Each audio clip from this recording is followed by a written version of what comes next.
you are, if you're no good to yourself, you're going to be no good to anyone else. And I need to practice that a whole lot more. So it was beautiful. Amazing day yesterday.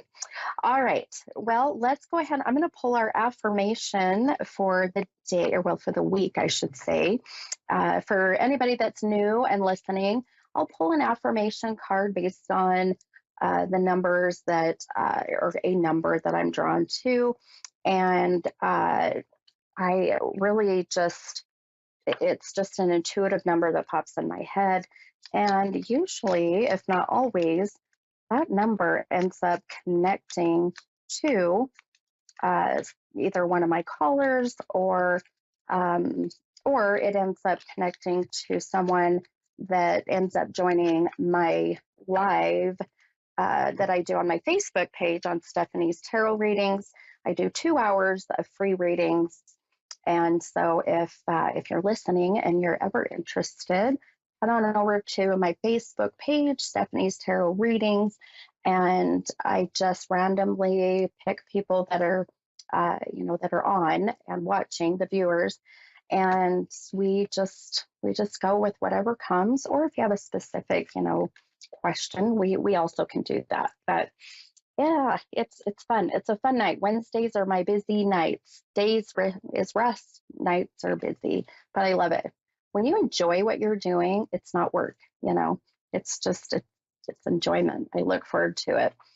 Okay, all right. So the number that, as I've been sitting here, that has really popped into my head, and that's usually my spirit guides, my intuition, telling me that this number is very significant to somebody, obviously. And so I pulled the 16th card, and this week's affirmation says, it is easy for me to attract all that I need into my life. I do this by relaxing and trusting that things are going to work out perfectly. Is this really cool? Would I just literally say to you, relax, I mean, this is a different relax, but just trusting everything's going to work out okay. And, I'll tell you that uh, the first part of this says it is easy for me to attract all that I need into my life.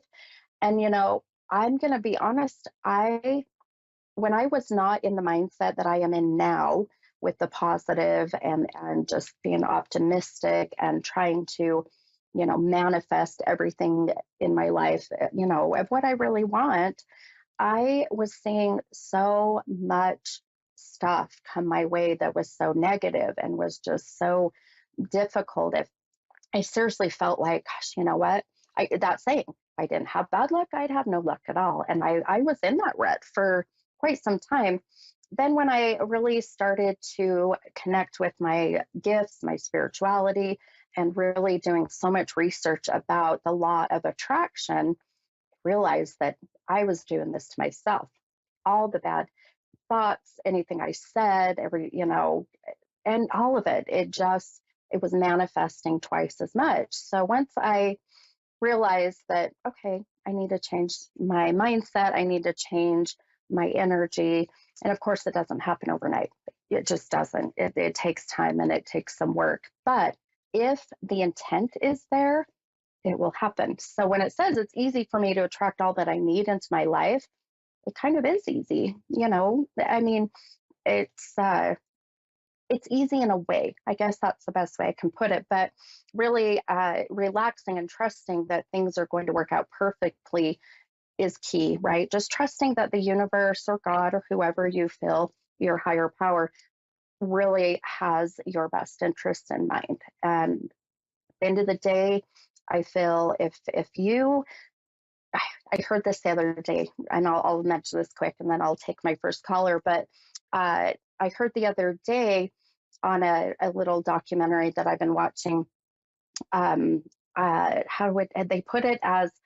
Uh, when my head lifted off my pillow this morning, I knew that's all I needed today. I thought, oh my gosh, how simple is that, right? And if you think about it, it's so true, right? You woke up, you're alive, you have so much to be grateful for, and that's all you need. So there you are. Inspirational quote of the day. All right. Well, with that said, I am super excited to connect with my first caller. And this caller is from South Australia. And this is Kayla. Hi, Kayla. Hey. How are you? Yeah, not too bad, thank you. How are you? I'm doing pretty well. Thank you. Thank you very much for asking. I'm happy to. I'm pulling some cards out, so apologies for a minute here. Um, I'm happy to help you with a reading tonight. What can I help you with? Um, just I don't know, a general, or I'd really like to connect with my partner's dad because he's been struggling ever since he's passing. Okay, okay, okay. All right. So I want to make sure I understood you correctly. So a general reading, or try to connect with. Did you say your partner's father? Is that right? Yep, yep. Okay, perfect. Okay, great. All right, no worries. I'm going to just kind of take a minute to get my mind quiet, but also pay attention to any changes within myself or the room. And so, if it's quiet for a minute, don't go anywhere. I'm here. I Yeah, just that's okay. sometimes it's nice to be in the silence for a moment. Okay, my friend. Okay.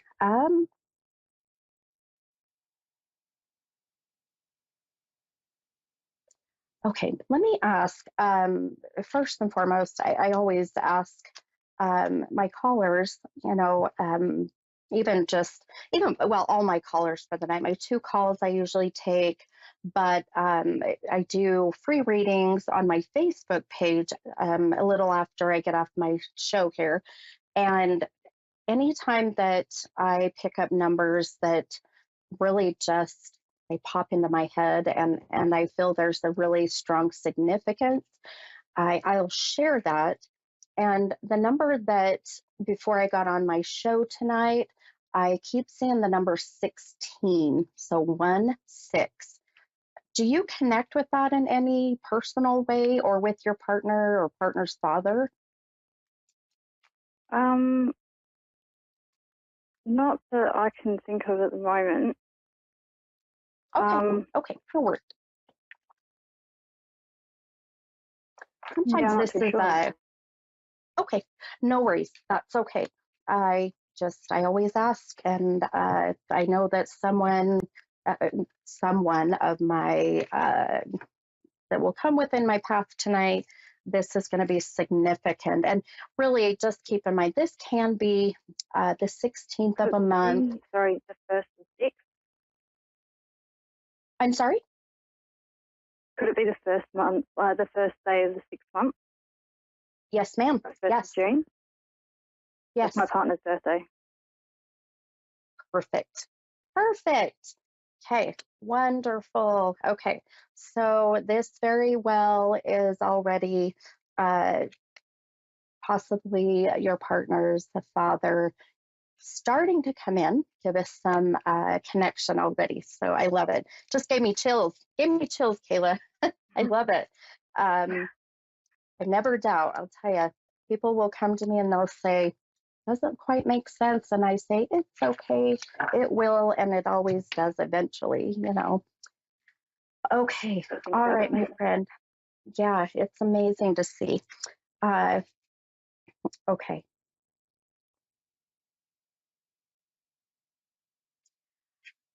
Now, the first thing that I get numbers a lot, and a lot of the time it is loved ones on the other side just giving us beautiful validations, just as we just got.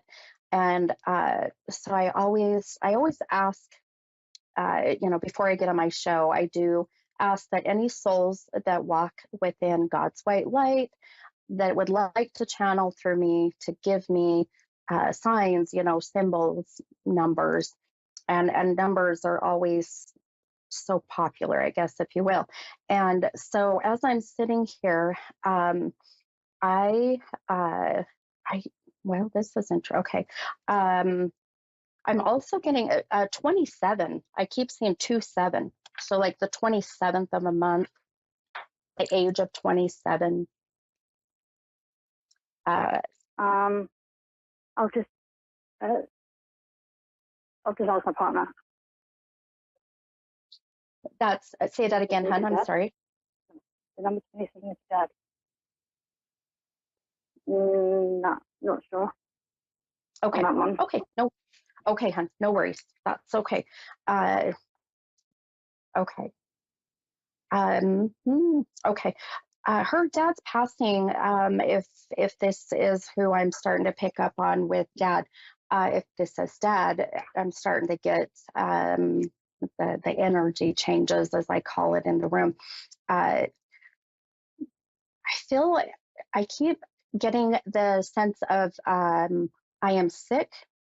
I have an illness. I'm not well. I'm sick, and then I I'm not, boy, I'll tell you, I feel there's a sense of I just didn't quite tell everyone the full truth. Um, then I pass after that time. Was he ill at the time of his He passing? had cancer. Okay. He's Okay. passed away from cancer. Okay. Perfect. Okay. Yeah. And I feel he's showing me that he knew he was sick for some time, but he just didn't want to worry her or anyone else for that matter. You understand that? Yeah, I do. Yeah. Okay. Um, he refers to her as his baby girl. This is my side. She has to be the youngest, the only girl, or they just had a really close relationship One together. daughter, and one daughter and three boys. Yep. Perfect. Oh, I think we got John dad the here. superhero. I love it. Yeah. He says this, my baby girl. He um he thanks her. I hear to tell her thank you for. Uh, he's just showing me the blanket, keeping him warm, his feet, keeping his feet warm. Do you understand that? Yeah, because he passed away at home, Yes. and his wife. She was saying sorry as well, but she was trying to keep him, you know. Yeah. Yeah. Okay, perfect. Yeah, he's so grateful that that so many and he, wow, he's a proud man, my friend. He is a proud man. Mm. He is. Uh, he says that he he did not want for his family, especially his baby girl or any others for that matter, to have to do the things they had to do towards his end of life. Um, uh, at, he's showing me, and well, my legs are starting to get really heavy, and I'm feeling it full of fluid. Was he pretty swollen at the end of at the end of his life? He was on oxygen at the end. He was his it was in his lungs, the Okay, cancer. yeah, okay. He's mentioning how swollen he was. I don't know if you recall. Yeah. It, yeah, He he's mentioned. he was very he got really skinny, and then towards right near the end was had fluid in his chest as well. Gotcha, gotcha. Okay, yeah, okay. Um, he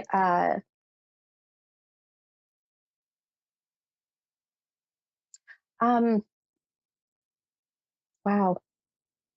he's really shown me the energy coming from him makes me feel that his passing was not very long ago, within the last maybe couple years. Is that correct?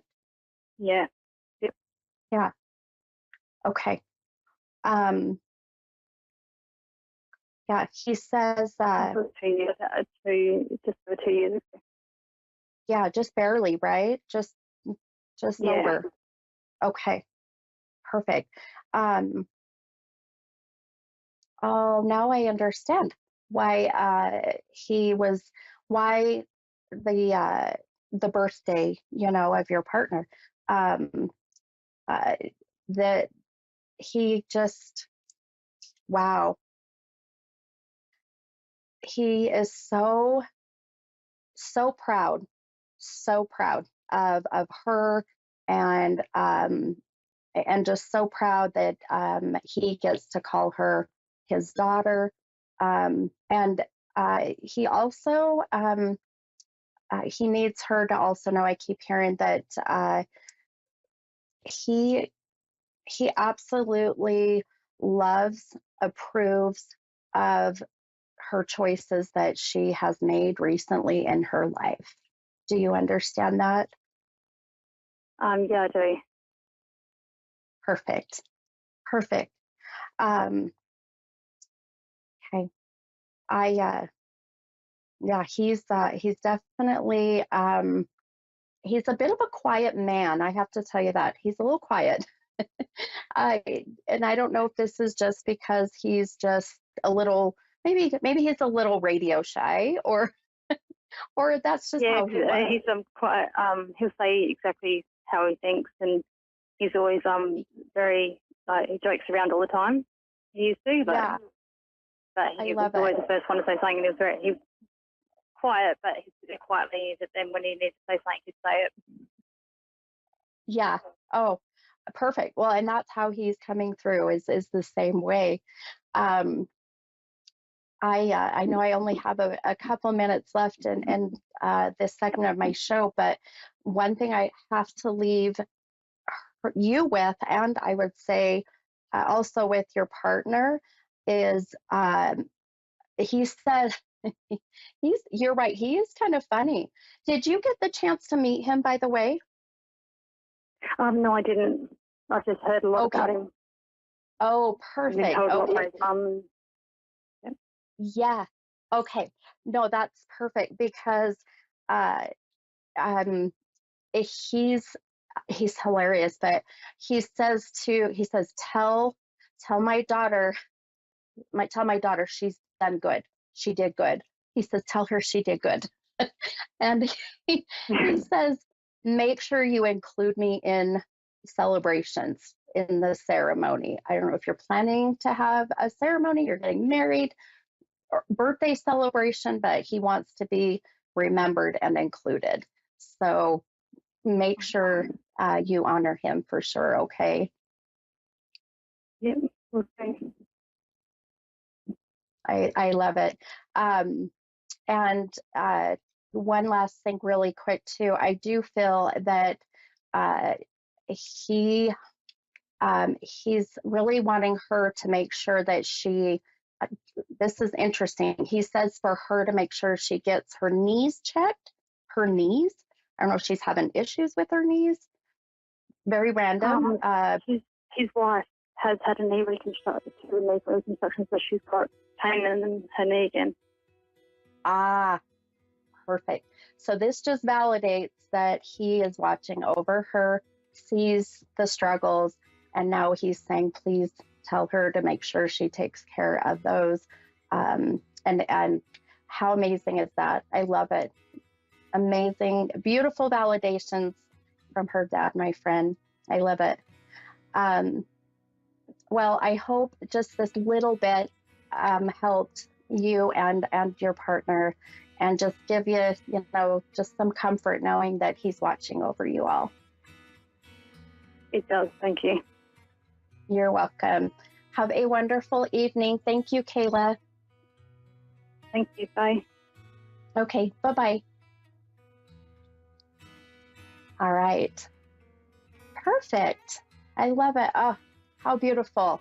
Amazing, amazing. Already amazing connections that we have with just that first caller.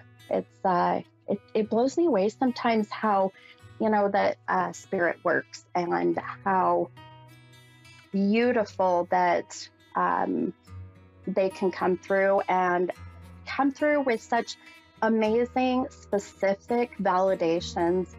And I mean, this gal lives in Australia, my friends. I did not know her. I didn't even know the name until, obviously, until I got her on the call.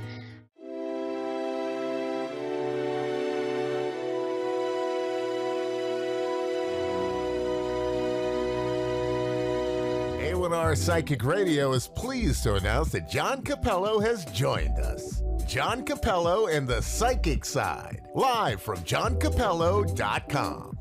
Hi, I am psychic medium John Capello, and I want to ask you to join me every Tuesday, 4 p.m. Central Time, for my show, The Psychic Side. It is an informative show about developing your personal psychic abilities. I hope you will tune in here on the Ask One Radio, Psychic Radio Network, and Moonstruck TV. Amazingly accurate, clear answers to any question. You'll love Suzanne Marie readings. Clairvoyant reader and spiritual light trance medium. Tarot is used for spirit confirmation. She's been a spiritual reader for 30 years and would love to be able to bring accurate, clear, visionary readings for those who seek answers. Available online and phone. Call 320-455-2303 or email readingsbysuzanne@gmail.com. Suzanne Marie. Check her event page for specials.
You're listening to A1R Psychic Radio, Earth's #1 psychic radio network, and watching Moonstruck TV, enlightening television. Welcome. Time for Eleanor Gray's Psychic Destiny with Eleanor Gray. Live from GraceDestiny.com. Connect direct. In North America, dial 888-454-2751. In London, 20-3519-2158. In Sydney, dial 02-8488-3147. Or online, contact us through our Facebook page, facebook.com/psychic radio. Or one of our websites, askoneradio.com or moonstruck.tv. This is Eleanor Gray's Psychic Destiny on A1R, the Ask One Radio Network. Hello there, hi, and happy Valentine's Day to all of you, everybody out there. It's one of those really nice days in the year that we should all be getting roses and chocolates and champagne, shouldn't we? So I hope you've got yours too. And here I am in London. I'm Eleanor Grace, a psychic medium, and I'm here waiting and ready to take your calls that are going to come in tonight. It's 7 o'clock here in London, in the United Kingdom, and I know that all across the world we've got various different times. It's 2 o'clock, isn't it, over there in New York, and also 11 o'clock over in LA, in Sydney, Australia. I'm not quite sure, but I think it's much, much earlier. So welcome, welcome, everyone. I've got two lovers cards for you here. This is the young love of the impetuous love the young couple that want to kiss and cuddle all the time. And I have the other lovers card here in the deck of the tarot. And this is for more mature folk, people who maybe have been round the block a couple of times, waited a little bit until they decided to tie the knot. But this is two people accepting each other as two equals. So all that thrust of young love has gone. It's not there anymore. So we're going to be very interested here tonight to see who comes through and what sort of love they have on Valentine's Day. Well, are they still looking for love? Have they found it? Have they got that true heart? Is there somebody special in their lives? Well, we're going to find out very soon. Now, also, I have my crystal ball. This is, of course, the amethyst crystal. I've got my rose quartz as well, which if I can reach it a little bit later, we'll be having a look at that. But the amethyst is very special. It is the crystal for February, and it is prized and was prized by all the ancients as being a unique gemstone, a precious stone, even more precious than diamonds. So this is one thing that I will be using. I think we've got Desiree here on the line. Desiree, hello there. Apologies if I've not pronounced your name correctly. I'm from London, so I'm not used to all the American names. Desiree, how are you? You're through to Eleanor Grace here in London. Are you okay today? I'm okay today, yeah. How are you? Oh, brilliant. Yes, yeah, fine. Okay, we're going to have a look now, Desiree, into the amethyst crystal ball. So I was just showcasing here on the live stream so that we can all have a look and see exactly what happens when we look into the crystal ball. And this is what I'm showing you guys here. And it's a beautiful hue of violet and indigo shades, those purpley shades that really do bring through the message here of love from the heart.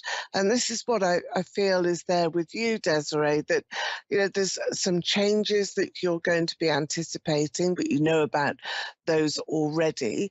You will be reaching out as well to friends. These are groups of friends, maybe even old friends that you haven't seen for a while. It's unusual for you to do that as well. I don't see you being overly chatty. I feel that you're quite a private person, Desiree. Is that correct? Do you like to keep yourself to yourself? Yeah. Well, I don't blame you. I mean, we don't all want to share everything all over the world, do we? But I do see I do see a person here. Well, it's a bit awkward because there's one person that seems to be leaving your life. He's walking off to the left. And then there's another very prominent character who is walking towards you.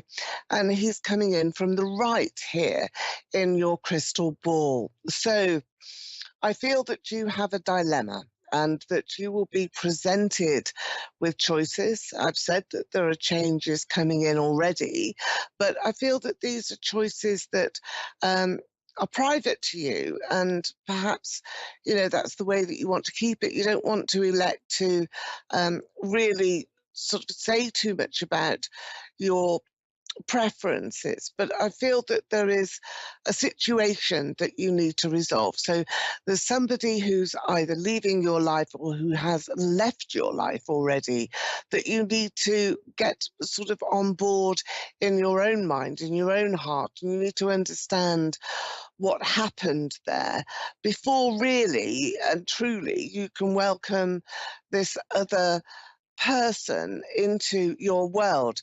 And this is on a few levels here as well, because you've also got spirit coming in big time. So there's a lady who's standing right in front of me here in the crystal, and she's sort of wanting to embrace you, love you, cuddle you, give you all the hearts and kisses that she can find.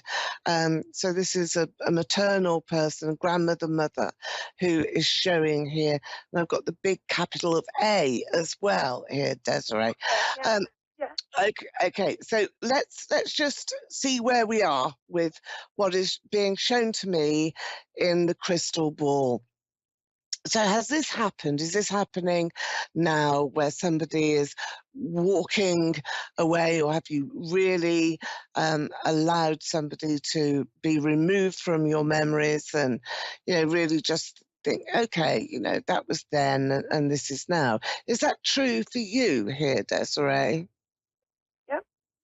Yeah.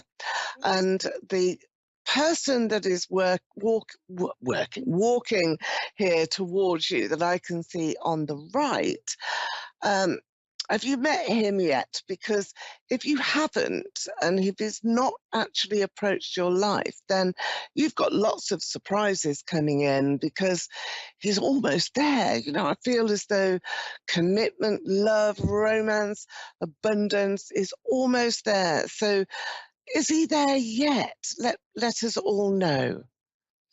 He is, yes. Oh, good. Right. So we're going to...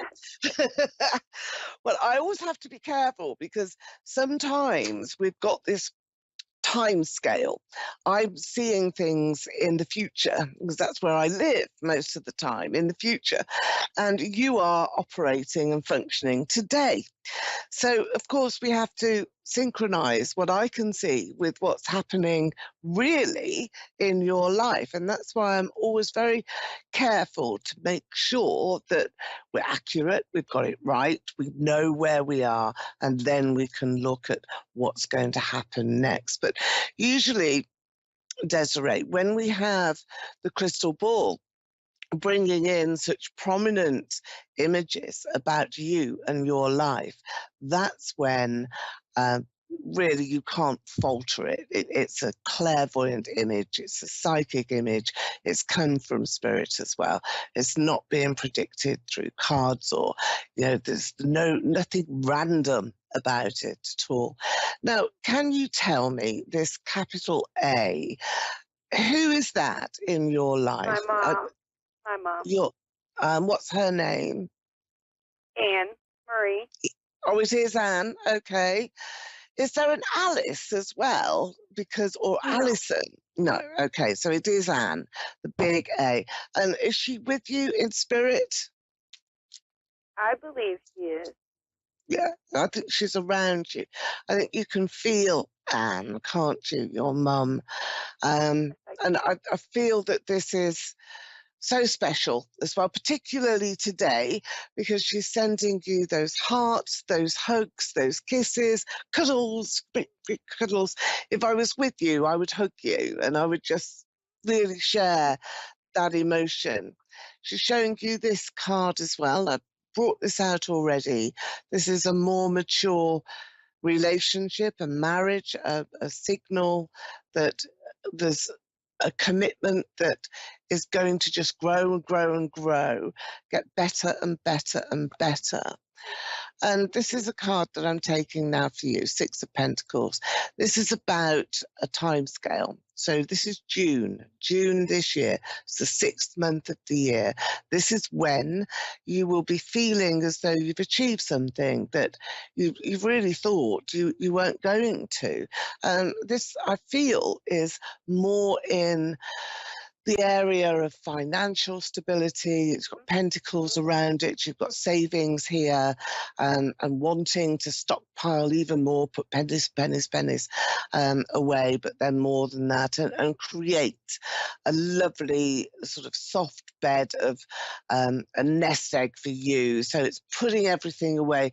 It's not just money either. These are assets. These are things that you've had for a while, and also like collecting precious items, and you're starting again. This is the card from the tarot. This is the full card here, but it's in my romantic deck, which are the Victorian cards, which are the British sort of Victorian, Queen Victoria, and very romantic they were too, and perhaps a little bit sort of daydreamish, but you're not being. And this is telling you that you will be making preparation here for some very special times to come. And Anne, your mum from Spirit, is smoothing the path. She's like got a sweeping brush and she's sweeping everything away. She is. Yep. is that is that what she did? It's who she is. I feel it. Yep. Okay. Well, I feel that this is leaves as well. So we've got the timescale card of June, where your life is going to turn around this June, and that's about prosperity here. So don't forget that month where you're making plans, they're all coming together, and you're happy about that. I've got 3 children here as well. Are they yours? Do they belong to you? They are mine. Yep. Yeah. They're all on your beach, all around you, you know. So you're going to the coast. You're going to be on a beach somewhere, all of you together. That's nice. It's a nice sort of windy, sort of really lovely, upbeat feeling. It's lovely, warm wind, warm breeze, very gentle. But the autumn, the fall, it's autumn in England, it's the fall where you are. That is going to be when she's sweeping all the leaves, and she wants to say to you, it will all be resolved by then. You won't really have anything to worry about from then. Everything is all in place and it's all fitting together. Who is it that is higher learning? Who is going to be learning so much more this autumn? A new training, being a student, or something that is very important that's coming in. Is that you, or is that one of your family members? I don't know at the moment. All right, well, maybe it's you, but you're being told here to take action. And this is from your mum and from Spirit. So it's not just on a personal basis here, Desiree. This is about you taking action in your life and wanting to meet your milestone. So you will be setting some goals for yourself. It's probably important for you to do that today and also within the next 2 weeks. Try and think about where you want to be in September, October, because those are the months that your mum, your I already aunt, set goal of where I want to be in there. Yep. I have set a goal of where I want to be. Yes. Okay. Is that in a different location, or is it a philosophical plan as to what you want to achieve by then? Yep. Location. Yeah, I thought so. So it's going to happen. That's what your message is today. It is going to happen. That's come from your mum, and that plan is a good one. You have to bring in first the prosperity in June, of course, because that's when you need to have all of the ends together. You'll perhaps be signing contracts. Yeah. And it will work, as if by magic. It's going to work. You have this card from the angels as well. We're just taking this one here, and it says success, if you can see it. And the angel today is your mum, of course, and the success that she wants you to have, she never had. Do you understand that? I do understand that.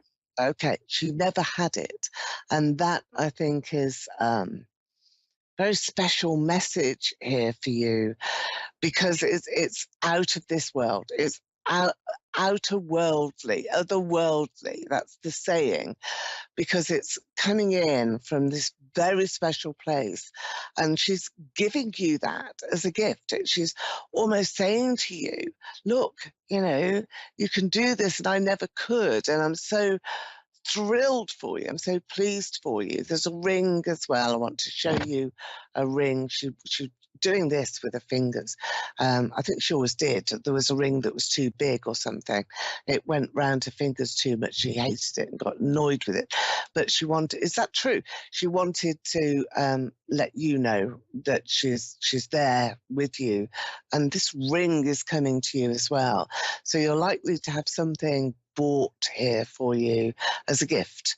And that's very special to Desiree. So 3 children, very healthy, no problems. Stop worrying about the youngest. I think you're just... Yeah, she's right. Yeah. And you do, don't you? Just worry a bit too much, and there's no need. There really isn't any need at all. There's lots of love here for you and lots of luck as well this Valentine's Day. So I feel love and success is around you this year, and take it and be so very, very pleased with your mum having come through from Spirit today. It doesn't always happen, but there's Anne, and she gave you that message from the crystal ball straight away. It comes straight in. She was with us. She was with us before you joined speaking to me. There she was. She knew where you were, and that's important. Really? Yeah, because she knew you were talking to me. She could see my light. She can see your light. That's why she came in. That's how it works. So That's when beautiful. well, I know, it's lovely. I mean, I feel quite choked myself because I saw her initial in the crystal. I saw the lady coming forward, so I knew she was there for you, and everything that she's told you, you already knew, and it was already in the plan. So it's going to work. It's there for you. Be lucky. Be very lucky. Thank you very much. Speak to you, Desiree, and I'll speak to you again. Okay, thank you for joining us here on Moonstruck TV, A1R Psychic Radio. So I'm through now, I think, to my next caller. Paul, is it? Paul in Scotland. Hello there. Yes. Hello, Paul. You're through to Eleanor Grace. I'm down here in London. How's it going up there in Scotland? Is it nice and chilly and cold? Yeah, okay. Whereabouts are you in Scotland? In Bathgate. Okay, lovely. Well, let's have a look at you. I'm going to, again, take my crystal ball here. It's very powerful. We always love to do this, particularly on Valentine's. So let's have a look here. This is the amethyst crystal. I'm just bringing it right up here to the screen so that you can see. Now, Paul, I feel as though you want to make a commitment to somebody, or you want to propose, not necessarily marriage, but you want to make a statement here to somebody. I've got a lady here to your right. She seems to be quite far in the distance here in your crystal. And to the right of my scene here, I've got all sorts of things collapsing. So this is distant past, not the future.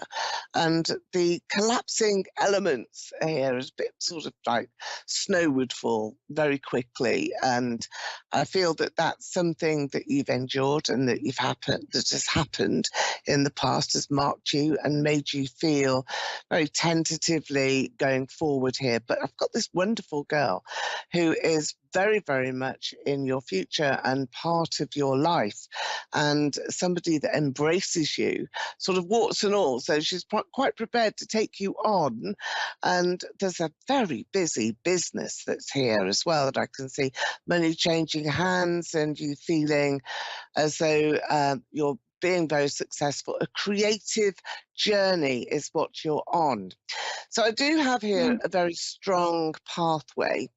And the pathway that I can see is a little bit like that yellow brick road. You know, you've had to dig deep here and find a lot of courage and find a lot of ingenuity, the ability to really see your way forward, think on your feet and really just work hard. You know, there's lots of twists and turns that have been taken already. There's another male that I can see here in your crystal. He's either a partner, a really good friend, or a brother, somebody who is surrounding you with support, which is brilliant.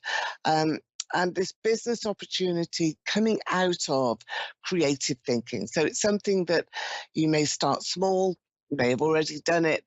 We'll check in a moment when we look at the cards, but it's really, really necessary for you to believe in yourself.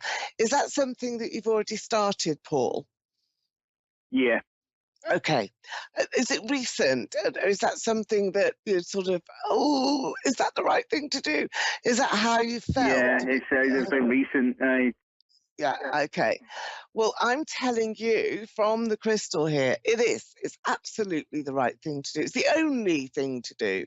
But remember that image of the yellow brick road where you've got to sort of encounter all sorts of difficulties and problems, but the overriding theme here is success. You will be successful.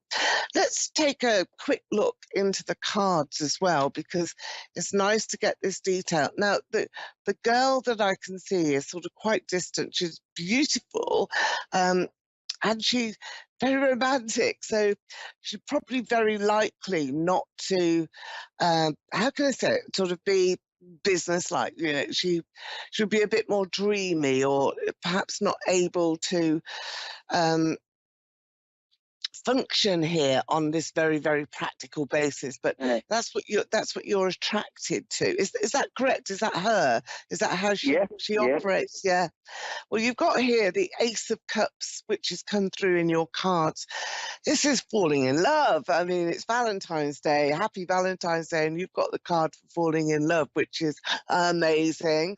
But this is a deeper level. So it's not just falling in love once, but you're falling in love twice and three times. Falling. It's a bit like Lady Gaga and her song, you know, you're out of the shallows, you're very much in the deep, but it's going to work. It's brilliant. Is that how you're feeling, Paul? It is, yeah. Now, in spirit, I do have the Empress. So this is your mum or your maternal grandmother. But apart from her, I also have a man that's standing there. But I feel as though he is connected to your mum. So it's either her brother or her father. So is there somebody that's recently passed, Paul? I have to ask you, because it seems to be as though this guy is sort of floating around, not really knowing quite where he is. And I just wanted to bring his flavour to you. Who is he? Is he just recently passed? Your brother? Yeah. Yeah. Okay. What happened in November? Was that an anniversary or a recent passing? What happened then? He's saying November to me. He passed away in November. He passed away in November. Yeah. Okay. He loves you. He wants to say that to you. Oh dear. It's very emotional, but he's been a bit lost. I don't think he knew where he was straight away in November when he passed. But you were there, weren't you? Did you light candles for him? Or did you put a light on for him? Because he could see you. He could see your light. Do you understand that? Is that something that's relevant to you? Okay. Yeah. Well, remember the knock on the door? Did you used to play that as children? Did you? Did you knock on the door and run away? And yeah. Is that well? He's saying to you, it's just like that. It's just the same. It's going to come up and it's going to knock on your door. So if you just hear a little bit of wind or the door going, it's him. It's your brother, Paul. I mean, he's there. Who is Robert? Is he in your family? No, I don't think so. A grandfather, Robert? You'll think about it. Okay, well, Paul, watch for that name, will you? Because I feel that this is either somebody that your brother is sending to you or a person that is going to be important going forward here. Do you have a daughter, Paul? Yeah. Is she a soft heart? Has she got a very soft heart? Is she a sweetheart? Yeah. Okay. Yeah. I've got some very good news coming for her. This is what your brother is saying. And I want to go back to the funeral as well, to November, because I feel as though he was with you, he was there, and he was making such a difference. You made such a difference. Did you stand up and speak? What was it that you said? No. You knew. Who was it? Who stood up to speak? I think it's probably his partner. Yeah, okay. You must tell his partner.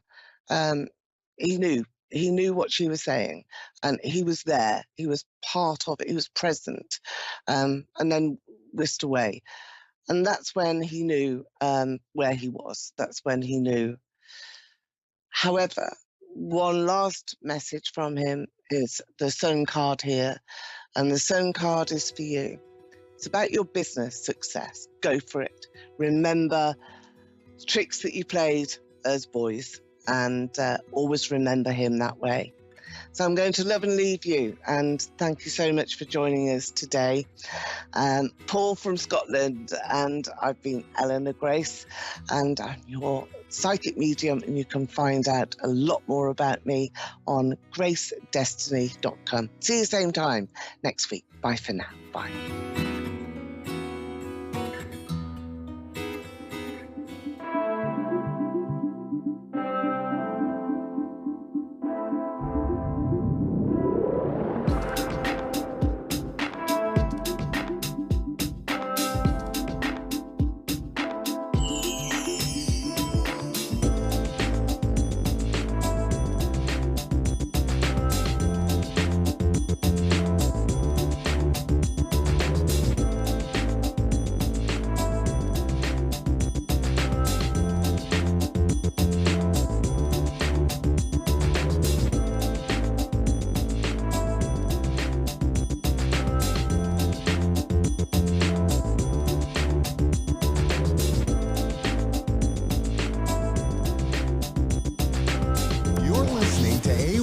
Psychic Radio, Earth's #1 psychic radio network, and watching Moonstruck TV, Enlightening Television.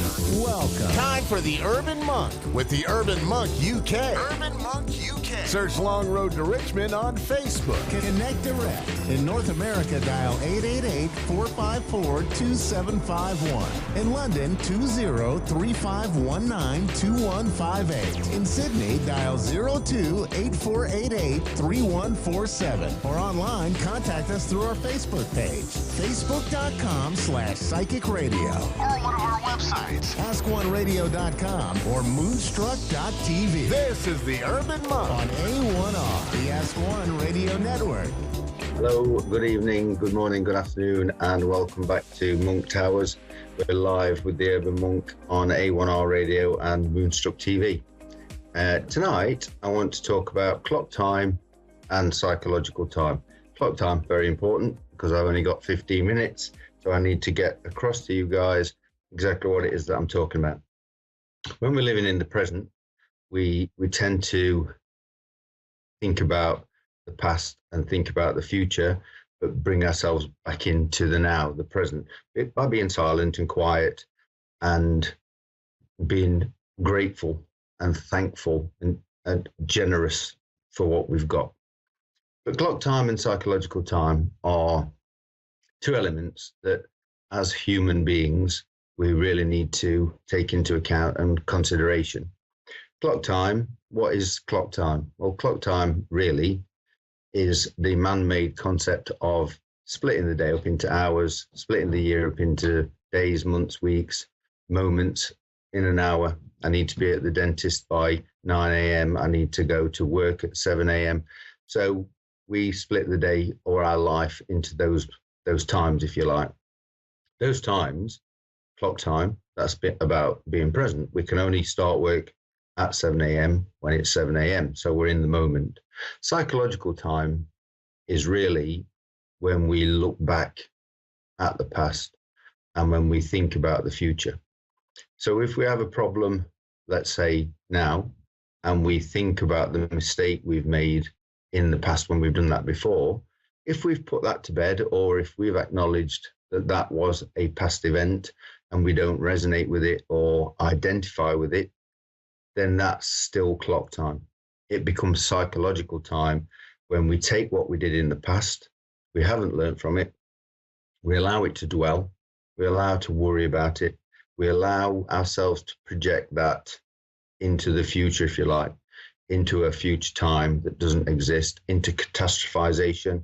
You know, I'm about to go to California, so in the next few weeks I'll be broadcasting my show live from California. That'll be interesting for you. But I'm not planning that day until it happens.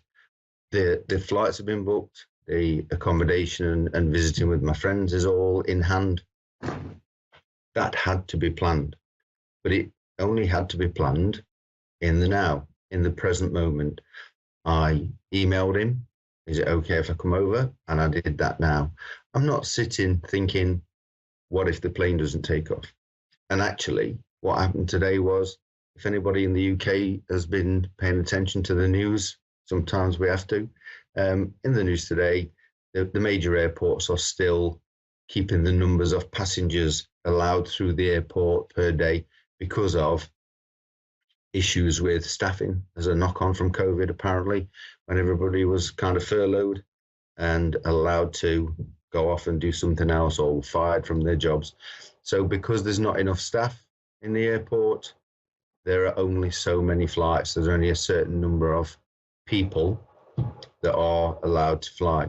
So I could quite easily sit here catastrophizing about the 2nd of September, a flight at 10:30, 2nd of September, and I could sit here for the next 16 or 17 days, however long it is, panicking, catastrophizing, worrying about what I'm going to do if my plane doesn't take off.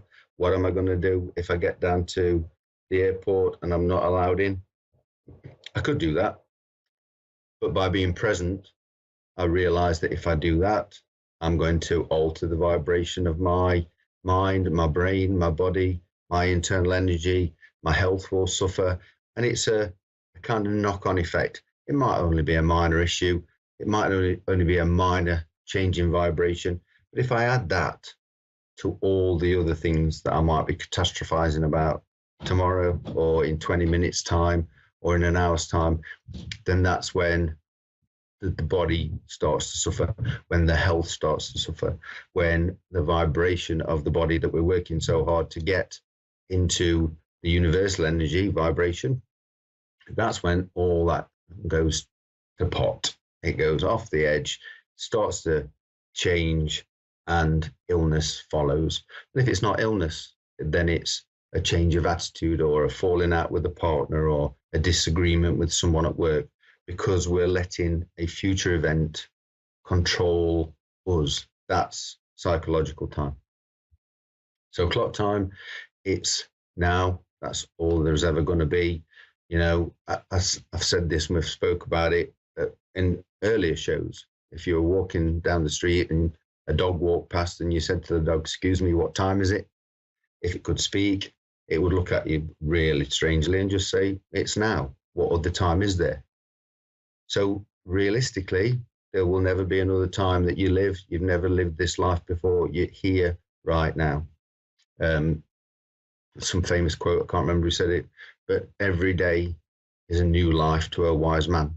So every new day is a new life to a wise man, because we start again. So clock time is how we cope with everyday situations. And again, it's not always the situation that's the issue within mindfulness or nowism, as I like to call it. It's not the situation that's the issue that we dwell on. It's how we deal with it. So clock time, our moment of existence right now, but we separate that from psychological time. Clock time is what we do in this earthly, three-dimensional manifestation of the body, this meat and bones that we call the human body. That's how we separate what it is that we're supposed to do. The identification with the past and the catastrophization, or the even hoping for a better future. You know, we're looking at something in the past and saying that was really bad. I was treated badly as a child, or I treated my child badly, or my bosses treated me badly in the past. We tend to focus on that and make sure we don't do that moving forward in the future. That's psychological time. Okay, we can only affect what our boss thinks of us right now, in the moment, at work, at that point, not what they've done before, or what a previous boss did, or what a previous partner did. We can't carry that with us, because we will then take that forward and say, well, I'm not going to get involved in a relationship because that person did this. That person didn't like my cooking, so I'm not going to cook for the next person. That's psychological time. Clock time, quite simple. It's just being in the moment. So take problems from the past, think about what happened in that previous relationship, and deal with it now. Acknowledge it. It's just a thought. That time's gone. You're not in that relationship anymore. You might not even be in that job anymore. Think about it, take it, learn from it, and learn from it now. Don't carry it forward and make it into psychological time. That's the problem. As humans, we tend to fight against what we really know is to be true. And the only thing that is true is that there's only now. We can only affect things now. We let things dwell. We let them go. Or we acknowledge that clock time is really just about being here and now. Well, it's great to talk to you. It's been a while since I've been able to get onto the live show. I'm supposed to end with a song and a dance and a unicycle, because that's what Dave wants me to do. But unfortunately, my bicycle's got a flat tire. So I'm going to wish you well and look forward to seeing you all next week. Hit me up on Long Road to Richmond on Facebook, or urbanmonkuk@gmail.com. And I'll catch you guys next week. Have a safe week and take care. Bye.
any question, you'll love Suzanne Marie readings. Clairvoyant reader and spiritual light trance medium. Tarot is used for spirit confirmation. She's been a spiritual reader for 30 years and would love to be able to bring accurate, clear, visionary readings for those who seek answers. Available online and phone. Call 320-455-2303 or email readingsbysuzanne@gmail.com. Suzanne Marie. Check her event page for specials. A1R Psychic Radio is pleased to announce that John Capello has joined us. John Capello and the Psychic Side, live from johncapello.com. Hi, I'm psychic medium John Capello, and I want to invite you to go to my website at johncapello.com and learn more about my work. My career has spanned over 30 years, and I've had the privilege to share my psychic and mediumship abilities with thousands. I hope to hear from you soon.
You're listening to A1R Psychic Radio, Earth's #1 psychic radio network, and watching Moonstruck TV, Enlightening Television.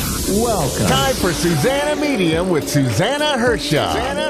Live from SusannaMedium.com. Connect direct. In North America, dial 888-454-2751. In London, 20-3519-2158. In Sydney, dial 02-8488-3147. Or online, contact us through our Facebook page, facebook.com/psychic radio. Or one of our websites, askoneradio.com or moonstruck.tv. This is Susanna Media on A1R, the Ask One Radio Network.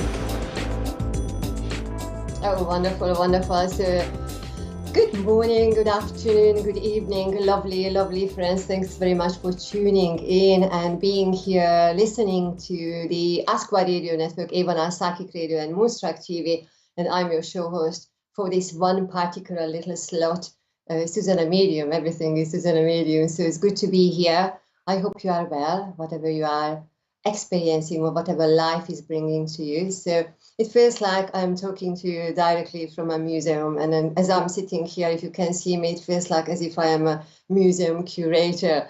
And then I said to myself, why not? Let's be a little bit playful. We like the canvas. You know, if you remember a few weeks ago, the beginning of this year, when I talked to you about starting a new year and not necessarily creating any New Year's resolutions, but then just remembering that what remains in the past remains there and all looked after and healed beautifully.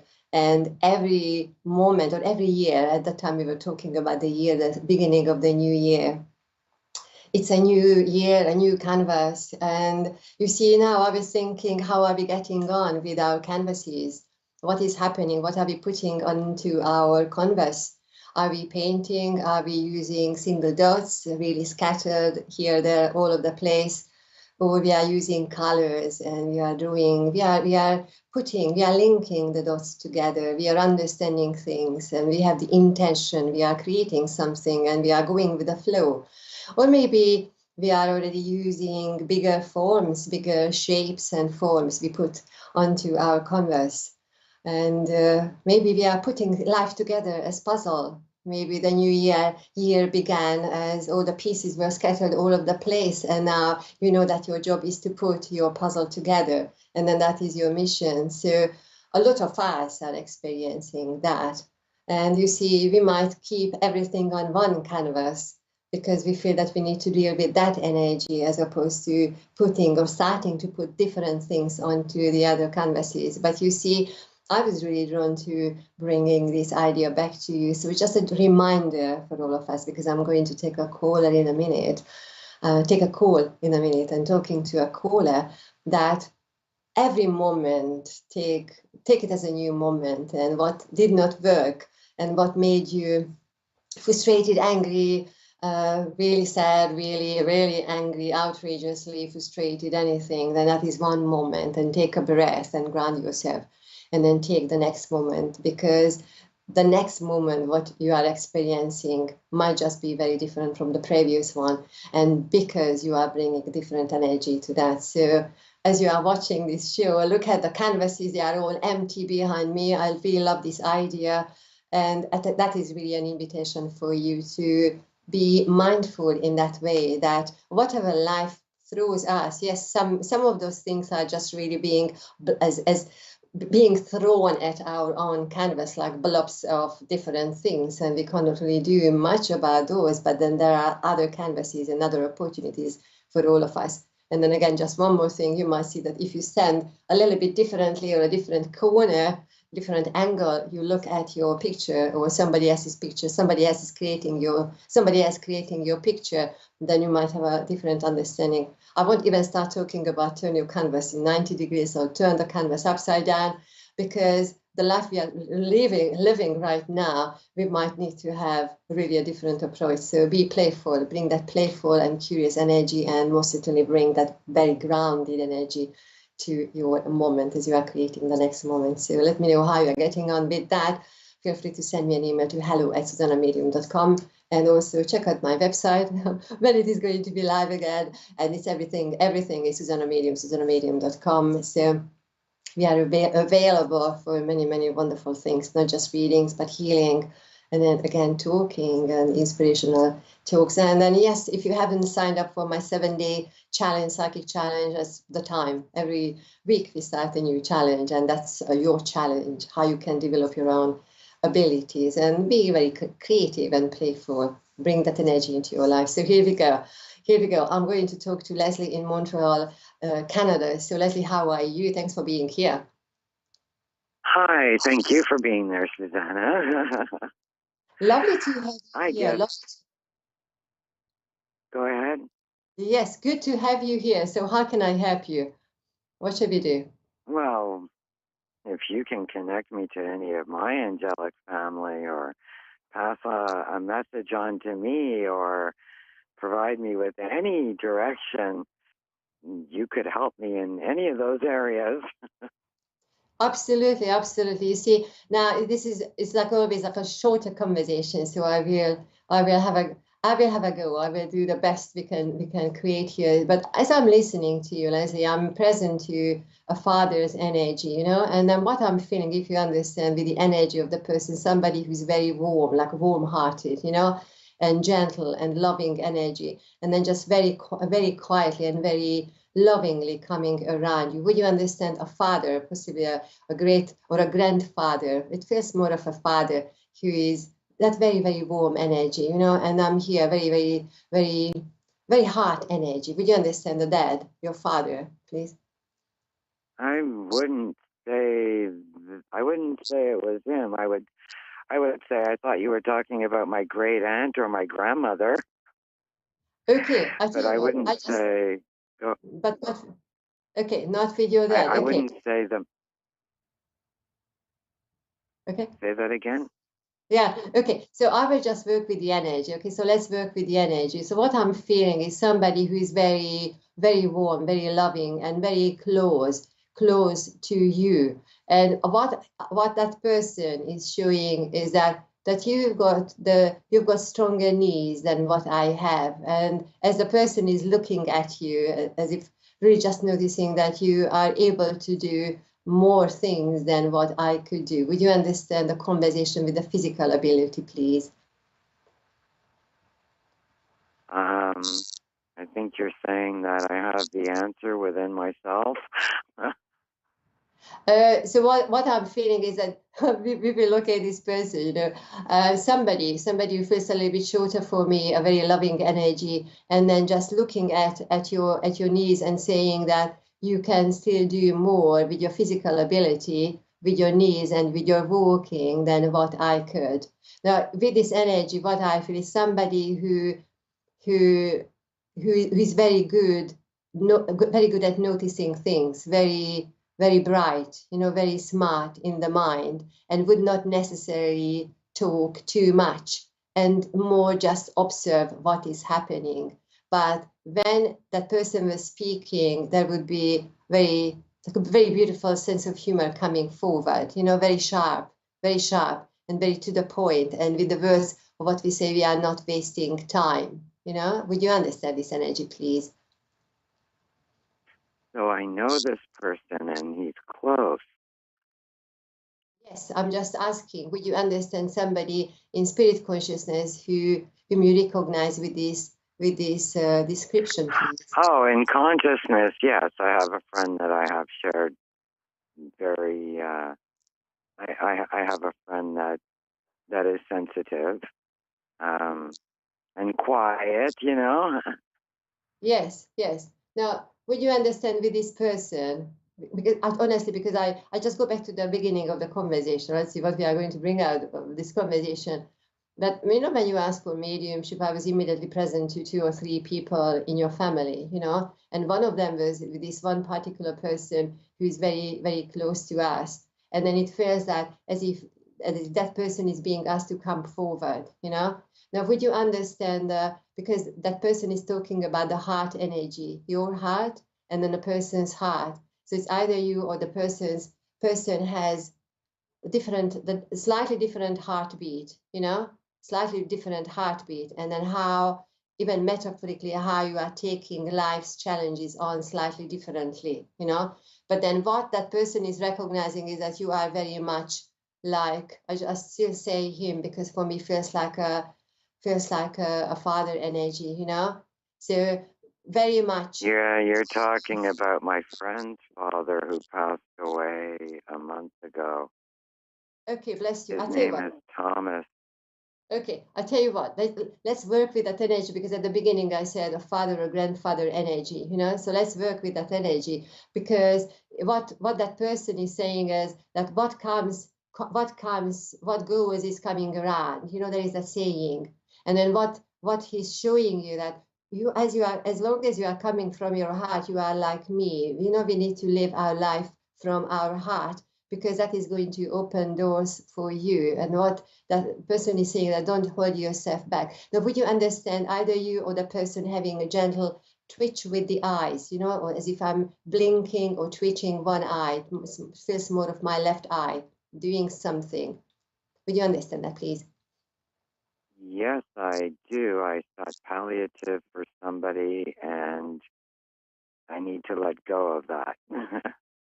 Yes, yes. And then physically, yes, absolutely. And then physically, if you understand the eye, you know, I'm not saying there is a problem with the eye, but then it feels like we got a condition and it's like automatically the eye is doing something like a gentle twitch. And at the same time, that person makes us aware that with sense of humor, because what he's showing me that yes, I can turn that experience when my eye is automatically doing something, I can turn it into a blink, or I can give you a little nudge, and then immediately turning it to a different experience, turning that into a more playful, you know, making fun and making lighter. And what he's saying is that you are using the sense of humor and sense of light energy. You need to shift, and you will be able to shift the energies around you. What he's saying, because I've got 60 seconds here, is that you need to clear the chest area. And it's not just how we are breathing. You know, you might want to look into the breathing patterns, or how you are feeling yourself in the body, or even shoulders back.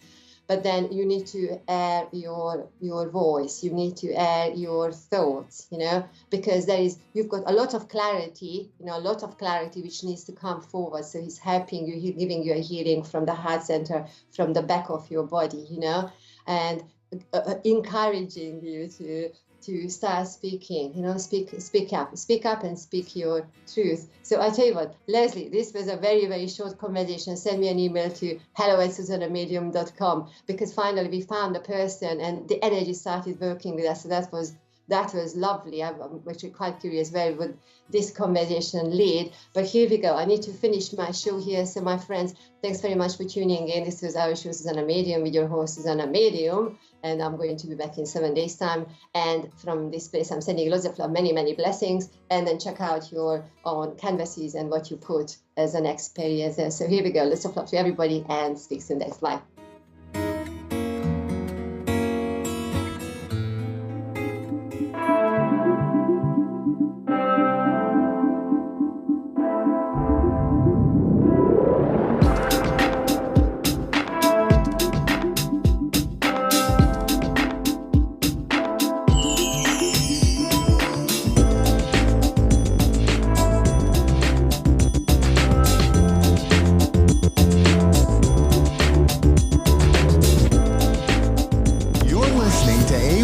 Psychic Radio, Earth's #1 psychic radio network, and watching Moonstruck TV, enlightening television. Welcome. Time for Soul to Soul with Medium Kelly Kristen. Live from MediumKellyKristen.com. Connect direct. In North America, dial 888-454-2751. In London, 20-3519-2158. In Sydney, dial 02-8488-3147. Or online, contact us through our Facebook page, facebook.com/psychic radio. Or one of our websites, askoneradio.com or moonstruck.tv. This is Soul to Soul on A1R, the Ask One Radio Network. Hi, everybody. Hi, friends. Welcome to Soul to Soul. I am your host, Medium Kelly Kristen. It's great to be with you here on this lovely Wednesday night. Thank you for joining me. I always look forward to this. Tonight, I have a very, very special friend, my friend Lori Sheffer, who I've asked to join me. We've become good friends. She's just somebody, one of those people that is a beautiful, bright light, one of those souls that you just know you've known them before, right? And we have a lot in common. We are both special ed teachers, same age group, 7th to 12th. But I'm gonna let her introduce herself. So hi, Lori, welcome. Hey there. How are you tonight? Thank you. Thank you so much for having me. So, yeah, I'm really excited. This is my first time I've ever done one of these radio shows. We'll just let it flow. Yeah, I am a, recently retired special ed teacher. I actually worked for a special school that was what's called an 812. So 8 students, 1 teacher, 2 TAs. And so my kids had a lot of needs, but the best part is it was in the woods. It was literally my dream school, which was a camp that had been converted to a school. And so we had all these animals and the nature. I got to use a lot of my energetic skills, my skills around healing and like if a kid is being stressed out, I could go near the child and I literally could work their energy. And I had crystals in the room. So it was a class that was just built for me. Yeah. Perfect. And, and that's another reason I asked you on tonight, because you are a shamanic practitioner, shamanic medium and healer. And just in case some of us don't know exactly what that involves, can you kind of give us a rundown? Sure. A little backstory. So, gosh, it was like 2010, I was going through a really rough spot. I actually found that I didn't get tenure in the school I was in. And of course, it was horrendous. And I was in therapy and that's all great, but it wasn't working. And I needed something else. So I joined this group. It was called Anian Shamanism. And it was a 16-month thing. And so it went so basically what shamanism is in a nutshell to me is it's connecting with everything. It's like, when I was working that program, you have the directions, you have the north, the west, the east, and the south. You have the upper world and the lower world. You're working with, and that doesn't mean like good and bad. It actually means like the lower world is Pachamama, that's Mother Earth. And the upper world is where you might find the more divine energies. So it's connecting to everything. And I'll tell you, through that process, man, it ripped me apart and put me back together again. And so like, for instance, in the South, it was Sachamama, which is the serpent. And so it's the shedding of the skin. It's the releasing of the old energies, the old story, the things that, hold you in, doesn't serve you, just like a snake sheds her skin. And after you do that and you go into the West where you meet Black Jaguar, you meet Odorongo. And so now you face your shadows. And so you're doing a lot of shadow work. And then from there, you go into the north, which is Sawakente, which is hummingbird. And that is our ancestors, because we all know we all got stuff when it comes to our ancestors, good and bad, right? My grandma made the best homemade cherry wine there was. She also could drink a little bit too much of it. So, two sides of that ancestor issue. And then you move into the east, which is eagle condor. This is where you're at the point where you begin to soar, and you soar up, up, up, and you begin to look at who you are from a new perspective. You gain a new perspective. And from that position, you begin to really shift your energies. So by doing these things, by working this shamanic practice, I open up, I become more authentic.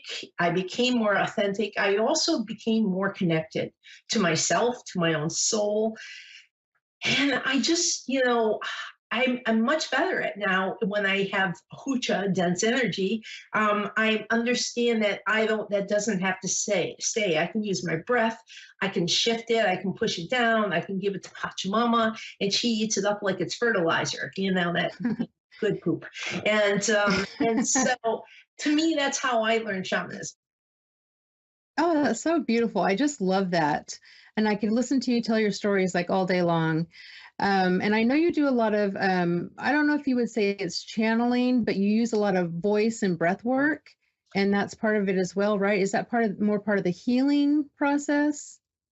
Can you talk about that a little bit? It is it's sound that comes out of me. I know I'm not allowed to yodel here, so I'm not. So it's bringing in sound, and that in itself is a story, because I was always told that I couldn't sing. And, shut up, you can't sing. I also couldn't keep a beat, So when I started to drum with my shamanic friends, I'd have to watch to make sure I was keeping a beat. And then what happened was I became more in rhythm with myself, and my voice began to just come out of me. So I started to make these, and the sounds would just go, and some will be really deep, some will be higher. But really, what I like to do when I channel sound is connect to the energy or the energies that surround me.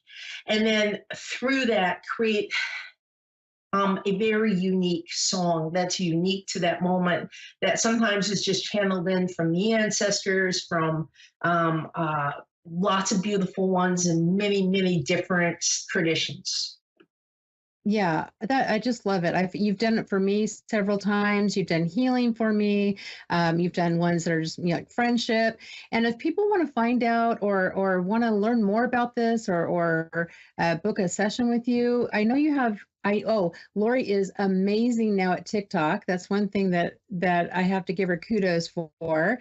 But you also have a website, right? Can you give us your website address, please? It is I am shamanicmedium.com. I am shamanicmedium.com. And I know it's a short time tonight, but I think like what I'd like to pass on tonight is, because this is what I'm getting as this hit. I think a lot of people are walking around short of breath, I'm being told. Everybody is in such a hurry, or there's just a lot of dense energy, things going on, that no one's taking the time to truly expel. And that's interesting how that came in. Expel. Let it out. Just release it, they're saying. You're holding on too tight. And it just too tight. And they're saying it's not serving you, and it's not serving the people around you. So they're saying the best way to begin the release is to remember to breathe. Yes, that is also beautiful. You might be picking up on me, right? Sometimes I feel like that all the time. One of the things I also want to talk about, though, is kind of my theme for the year is how we can make our light shine brighter, the light that's our soul, so that we can shine our light bright, and what we put out there, we attract back. Do you have any advice or do you do something that makes your light shine bright? What I do is I don't project, first of all. When something's happening, I refuse to project. Like when a kid's being really bad in the morning and your coworker says, oh, it's going to be a terrible day. And they go, whoa, it's just right now. The rest of the day will be this way. So projection plays a large role in that, allowing the joy in. And it's like the little things. Don't worry about those big things. Take the little tiny moments. And those little moments, right? Just the little moment. Maybe the silly little joke your nephew told you, and later in the day you're like, oh my God, he is so silly. And just hold on to those. And then those little moments lead to bigger moments, and there'd be larger expanses of being able to hold on to the joy. Yeah, that's really good advice, because I feel like a lot of times we are rushing, and it's like we're trying to get to the next thing, but we're missing the beautiful thing that's happening right now. Right. And taking all those little beautiful moments and making them, making them the big and bright thing, putting them all together and letting them shine bright, I guess you could say. We're almost out of time, believe it or not. I mean, this goes by so quickly. So I do want to say, to find Lori on, you can find her on my social media as well, mediumkellykristen.com, or all my other information that are Medium Kelly Kristen. Find her on I Am Shamanic Medium. And is that your TikTok too? Because they've got to see your TikTok. Well, okay. That's her TikTok too. I mean, like, she had a video go viral. I mean, she's amazing, right? And I also want to thank you so much for being on with me. And I'd love to have you back. It's such a short time. Maybe next time we can actually do like some sort of an exercise or you can do something, a reading or something. She also does channeled writing. She's just amazing. And I'm going to ask you if you have any last words for our listeners. Just breathe, sing, and tell good jokes. Yep, that's amazing. And find a friend like Lori. She's that big, bright, beautiful, bright, shiny light. Everybody needs a friend like her, and I'm glad she's my friend. And gosh, guys, that's it. And we'll see you next week, I guess, right? Have a great week. Shine your light bright. Thanks for joining us tonight. A1R Psychic Radio is pleased to announce that John Capello has joined us. John Capello and the Psychic Side, live from johncapello.com. Hi, I am psychic medium John Capello, and I want to ask you to join me every Tuesday, 4 p.m. Central Time, for my show, The Psychic Side. It is an informative show about developing your personal psychic abilities. I hope you will tune in here on the Ask One Radio, Psychic Radio Network, and Moonstruck TV. Amazingly accurate, clear answers to any question. You'll love Suzanne Marie readings. Clairvoyant reader and spiritual light trance medium. Tarot is used for spirit confirmation.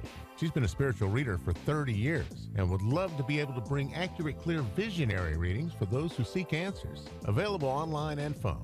Call 320-455-2303 or email readingsbysuzanne@gmail.com. Suzanne Marie. Check her event page for specials.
You're listening to A1R Psychic Radio, Earth's #1 psychic radio network, and watching Moonstruck TV, Enlightening Television. Welcome. Time for Energy, Healing, and Spirit Talk with Tammy Petricelli. Tammy Petricelli. Live from TammyPetricelli.com. Connect direct. In North America, dial 888-454-2751. In London, 20-3519-2158. In Sydney, dial 02-8488-3147. Or online, contact us through our Facebook page, facebook.com/psychic radio. Or one of our websites, askoneradio.com or moonstruck.tv. This is Energy, Healing, and Spirit Talk on A1R, the Ask One Radio Network. Well, hello. It's Tammy Petrocelli from Pike Creek Reiki and Healing Arts Center and TammyPetrocelli.com, medium. How are you today? I hope it's as beautiful where you are as it is here. I am in Lewis, Delaware, and I'm with my, if you can see my, you just see the tail end. Let's see, my mermaids and crabs and seahorses, because I'm by the beach. Yeah, I'll find where I'm going to, work from steadily from this area. So we've got a new moon. So if you remember a few weeks ago, we talked about the full moon, and what we do with the full moon is release. We release everything that no longer serves us. This allows us to have space in our heart, in our soul, in our mind for all the things that we want to add to our lives. So now we have spent the last few weeks clearing out junk, emotional junk. And now it's time to manifest. It's time to put out there what it is that we want. Okay. So what is it that you need? What is it that you want? So one thing that you can do, and I know the new moon was last night, but you've got the pre and the post, so you can still do this tonight. And that is to go outside, open your wallet or open your hands and say, new moon, as you come up, fill my cup, fill my cup. Doesn't matter what it is that you need filled in your cup. Okay. You just ask for that cup to be filled. Think about, the cups in tarot. And when it's the 10 of cups and all the cups are filled. And what does that show? Options. That shows that you have options in life, different things that you can fulfill your life with. So another thing that you can do is write yourself an abundance check. And you literally draw a check or take a check from your checkbook, and you can, sign it from the universe and put in, $1 million, put in, I need rent, I need a new car, I need a new job. Fill that check out to you for whatever it is that you need in your life, and sign it from the universe and send that out. This is how we manifest. That's why a lot of people do vision boards. The whole point is to put the energy out into the universe of what it is that you want and need in your life. So I believe Kirsten from Queensland, Australia, down under, is with us. Hello, Kirsten. Good morning. Good. Oh, it's morning where you are. That's right. I always forget. Well, how are you? It's about 6 a.m. Oh my gosh, I wasn't even up at 6 a.m. God bless you. Do you have, and am I pronouncing your name correctly? Is it Kirsten or Kirsten? Either is fine. Yeah, you're saying it correct both ways. Aren't you sweet? And would you like to connect with a loved one on the other side, or do you have a question for me today? You know what? What an amazing opportunity. Firstly, I would love to connect with my Papa Noel, if that's at all doable. Now you said Papa, but are we talking about a grandparent or a father? Grandfather. That's what I thought. Okay. And did you say Papa Noel? Yes, Noel. No. That's what I thought you said. Okay, thank you. Oh, what a sweetheart. I have a gentleman coming in. I believe we've got Papa Noel, and he comes in with such a gentle spirit, a gentle soul. And would you understand him either farming or being close to the earth, working with earth? Yes. Okay, absolutely. thank you. Then we have the right gentleman. I believe he also really cared for animals. Now, whether he had animals or not, what first came in was I almost wanted to call him an animal whisperer. Would you understand that with him, please? To a degree, yes. Yes. Oh, Yeah, so it's yes. like, yeah, he really understood animals. He should have probably worked more with them, or would have liked to have worked more with them, because and that is because of the compassionate person that he was, actually. You know, he makes me feel that would you understand his personality being that he took opportunities, everything was an opportunity, to learn or understand something. Do you understand that about him? Yes. Do you understand what I'm saying? It's not just, oh, look at the flowers growing or the vegetables growing. There would always be a little bit of education or a little bit of lesson with it. Does that make sense to you? Oh, that's a big yes, then, if you put it that way. Yes. Perfect. Yeah. Sometimes we just have to reword it, you know, to make it make sense for someone. Yes, because he was just, I want to say, an old soul. He makes me feel that he had been on this earth many times, and he had, you know, one of those, jack of all trades, master of none. He knew about a lot of things, and he loved sharing that. And this was kind of his way of communicating, with everyone.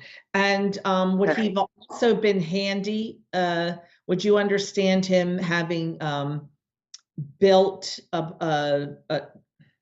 a swing set or a tree house or something? He shows me building something by hand that was an outside play area. Does that make sense to you? It's okay if you say no. But okay. He was a carpenter by trade. Perfect. And that's what he's trying to show me.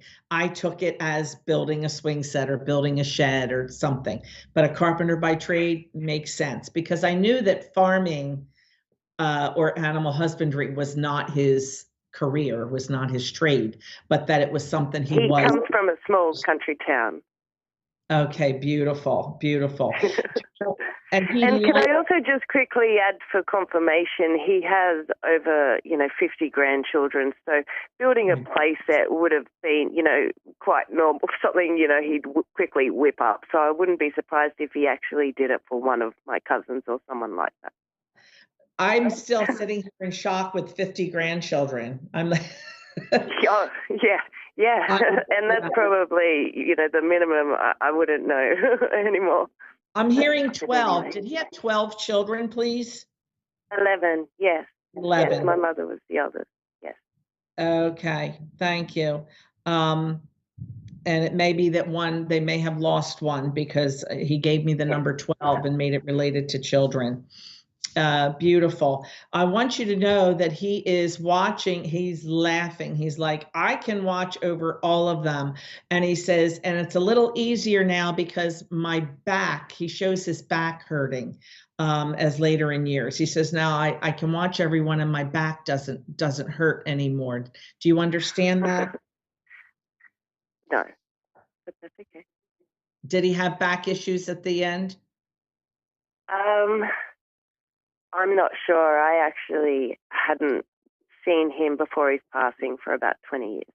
Okay, that's okay. Maybe someone else would know. He does tell me that he wasn't real young when he passed, but he doesn't make me feel that like he was in his 90s. He doesn't show me the exact age, but he does say that grandmother is in spirit with him, correct? No. No, grandmother is here? Yes. Okay, he's got a woman with him in spirit. Yes, I've seen her. That's my nana's mother. Okay, perfect. Yeah. So a great grandmother for you. Correct, yes. He came through to me once before and she popped her head in. So I went, oh, I know who you are too. So, there you go. Yeah. They are surfing the heaven net together. We say the internet or the web, they've got the heaven net. Yes, wow. And you talk about small town, she's small town. She makes me feel like where she was born and raised, like pretty much stayed there, little tiny area. You understand that? I do. And was it very rural? Very, yes. Thank you. That's just her way of giving me some confirmation of who we're talking to, something that you would definitely understand with her. Yes, because this is a woman who pretty much very traditional, spent her time in the home, doing traditional things, like canning, sewing. I don't know that she drove.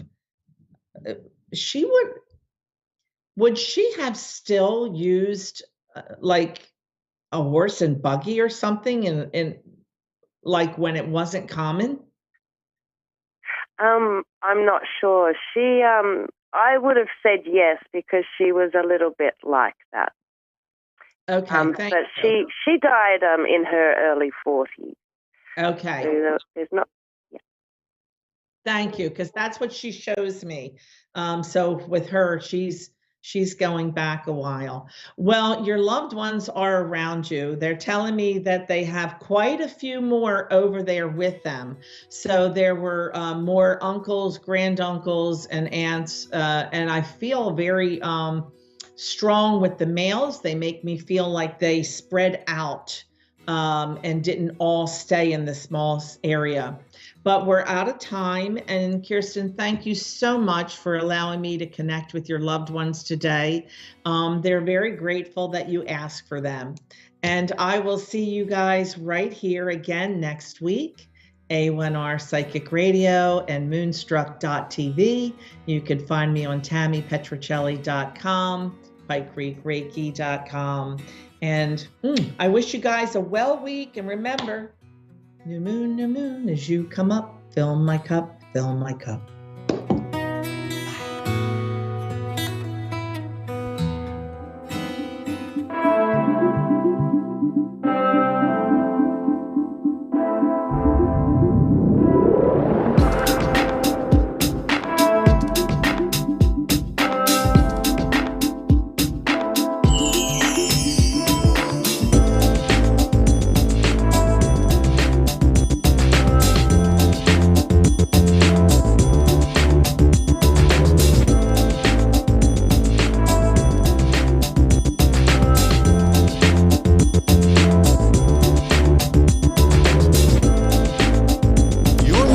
A1R Psychic Radio, Earth's #1 psychic radio network, and watching Moonstruck TV, enlightening television.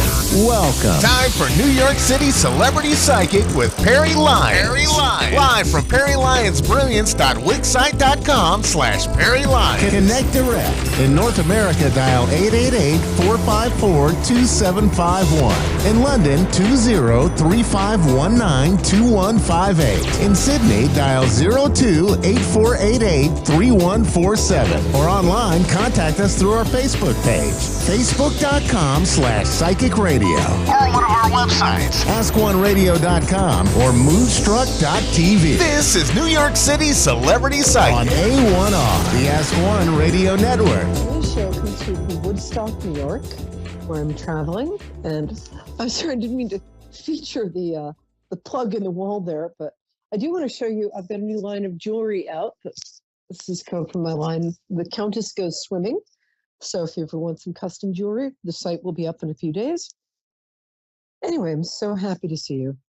And my name is Perry Lyons. I never believed in psychicness, but psychicness believed in me and came and got me. So here I am for you. I've been doing mediumship, tarot, clairvoyant, clairsentient, shamanic, and every other kind of reading and healing you can think of for the last 15 years out of New York City and also in Hollywood. Pretty fancy, huh? And so I am here waiting for you to call in with your most beautiful, deep, true, important questions. Or they could just be questions. They don't have to pass all of those fabulous tests. So while I'm waiting for you to call, we're going to do the psychic weather for the week. which is where I pick 3 tarot cards. 1, 2, 3. Excuse me. And each card is going to stand for the beginning, the middle, and the end of the week, starting today. So let's see what the first one is. Oh, that's always a nice card. Woohoo! By the way, I've been making jewelry, so don't look at my nails because they are terrible. This card is really a wonderful card to start the week with. This guy is he is in fact riding a horse that's wearing a green tablecloth, but that, like everything else in the tarot, is symbolic. The green tablecloth symbolizes healing. He's riding back from a successful battle, but the battle didn't have anything to do with bloodshed. The battle has to do with sort of a battle of the wits, and he's coming back from doing something successful in healing. You can see the bay leaf thingummy, wreath, that's the word, wreath, on his wand symbolizes this is for you. This means that you have just had some sort of triumph that brought you, even if you don't know about it yet. So if you had a meeting or you had a presentation or a performance review, or you were just very clever, this means that all paid off and you're being eyed, even if you don't know it, sorry, with respect and admiration, and you're going to get a lot of good things out of whatever cleverness you perpetrated in the last few days.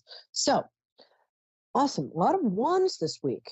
This is the Queen of Wands. So this is a woman in your life, might even be you. If you're a woman and you're in your life, then you're a woman in your life. Yeah. Okay, moving right along. Queen of Wands could be an aspect of yourself that you're bringing to the fore. It usually means a woman who's an Aries, a Leo, or a Sagittarius, a fire sign, but it could mean that you have qualities that these signs have, like forthrightness. What's the word I'm looking for? Exuberance, a tiny bit of positive pushiness, proactiveness. That's the word. Yeah, proactiveness. Oh, hi, Cambria. And what a beautiful name in Erie, Pennsylvania. I'm going to finish this and I'll be right with you. Thank you. Stand by and breathe in deeply and think of your question while I'm finishing this. Cool? Cool. Great name. Okay. Okay, sure. Yay. Okay, so the middle of the week, you're going to either be, this woman is going to be in your vicinity and helping you out in some way, or you're going to be activating this side of yourself. So this is a Leo, Sagittarius, or Aries woman. Like my friend Jennifer, who suggested I wear my newly made necklace on the show tonight. So see, it's a fire sign woman helping me out. It's already coming true. Or it's you activating this part of yourself in your own best interest. So yay, I love doing that. And what's the last card? Okay, oh, that's interesting. This means the card doesn't mean actually that 1970s teen idol Leif Erikson, who this angel looks just like, but you're too young to get the reference. So Leif Garrett, why do I always say Leif Erikson? Sorry. Teen idol, as opposed to the first person who actually discovered America. But moving right along. This card means that old issues are going to be brought up to be healed. So if you get triggered by something this week, before reacting, which is easy for me to say because, reacting is very easy to do in the moment. But if you get triggered by something, see if you can catch yourself, take a deep breath, and choose a different way of reacting. So if there's somebody who annoys you or triggers you or some issue that comes up for you, try doing that. It means that towards the end of the week, something is coming up to be healed. Let it be healed. Ta-da! Wasn't that fun? Okay. And now, Cambria, you have your own era named after you. That's so cool. What a beautiful name. Where'd that come from, Dawn? I guess my parents decided at last minute. It's awesome. I really love it. So I'd like to connect. Yeah, you're welcome. My pleasure.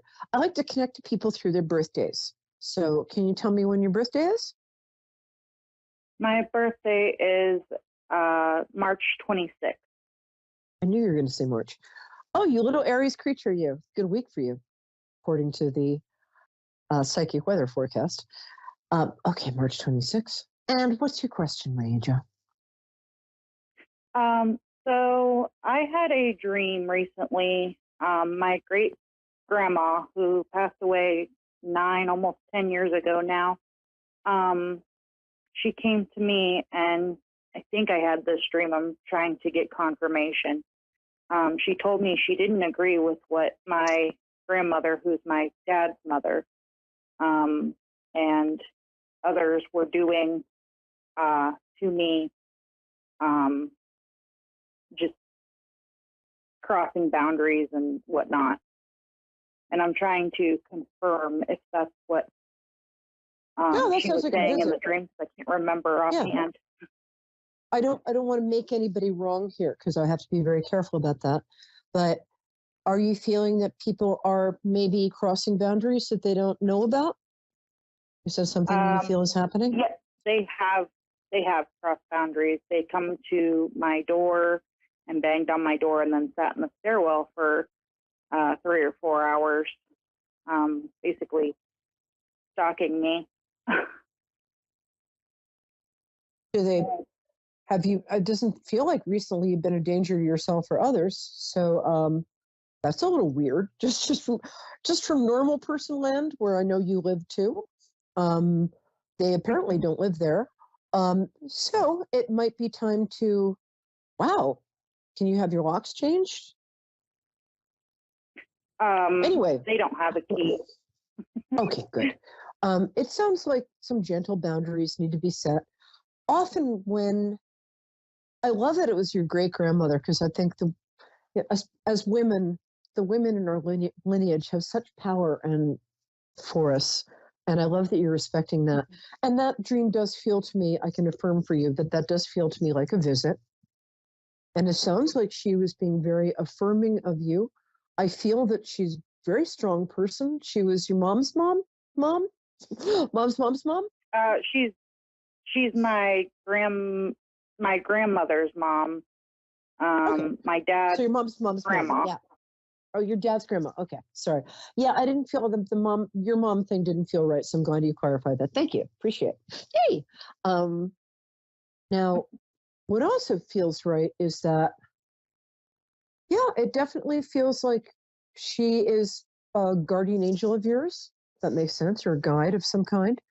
And it sounds like you and she have a lot in common. You're both strong women. You're both have healthy self-care tendencies. And it sounds like don't try to meet nutty people on their own nutty level. What you can do is just very gently set some boundaries. And when people argue with you, just repeat. I call it the broken record technique. My sister taught this to me. You can she's a therapist, just repeat the same thing over and over again, which is your request. My request is that you observe normal visiting protocols. Maybe call me beforehand. Yeah. I'm sorry. Am I right on the fact that she does not like how they're treating me? Yes, you're right. Yes, everything my feeling is that was a visit, that she wants you to, yes, absolutely yes. Yes, and more yes. I've stepped back from them. I'm not talking to them, any of them. My mother even tried to do the same. Well, same thing, but in her car. I don't want to get too much into telling you what to do. What I do want to tell you is that it feels like your great grandmother was visiting you and giving you some what feels to you very sound advice. Take that in a way that respects yourself and others. And that would be so. I'm going to affirm that dream was in fact a true dream. Then sounds like a visit to me. How does that feel? Yes, good?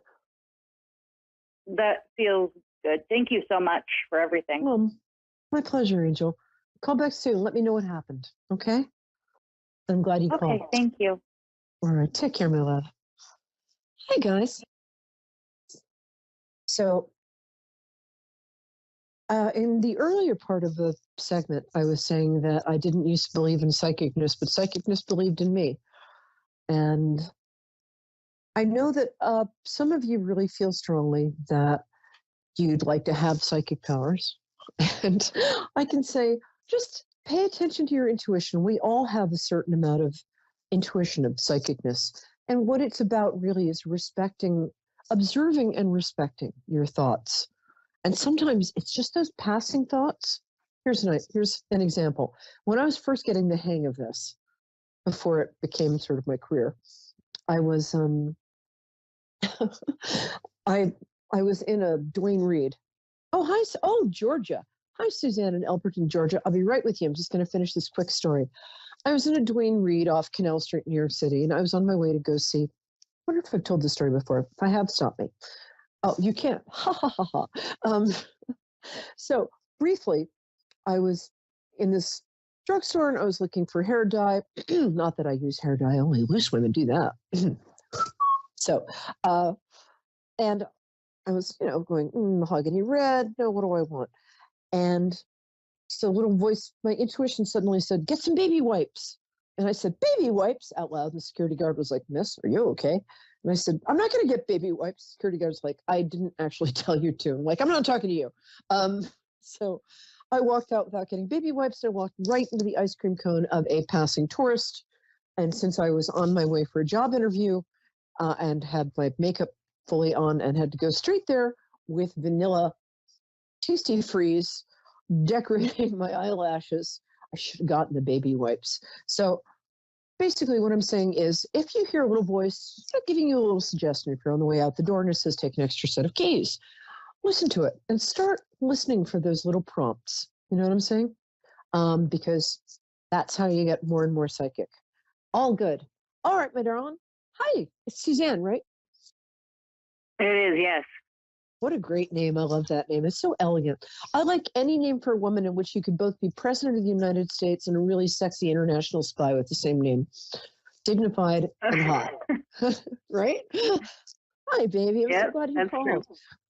So tell me your birthday. That's how I like to connect to people. July 6th. Oh, good day. We love cancers in this program. Okay. Yes. Oh, you got a lot going on. You're gonna have to pick one question. I'm like, whew, you have a lot going on in that beautiful head of yours and heart. So what would you like to know? What can I help you with specifically today?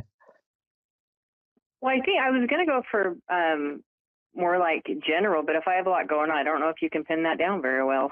I don't know. I just like you. I like your vibe. So if we can do general. I'll even use, I never do this. I'll use the cards for you. Woo-woo. How's that?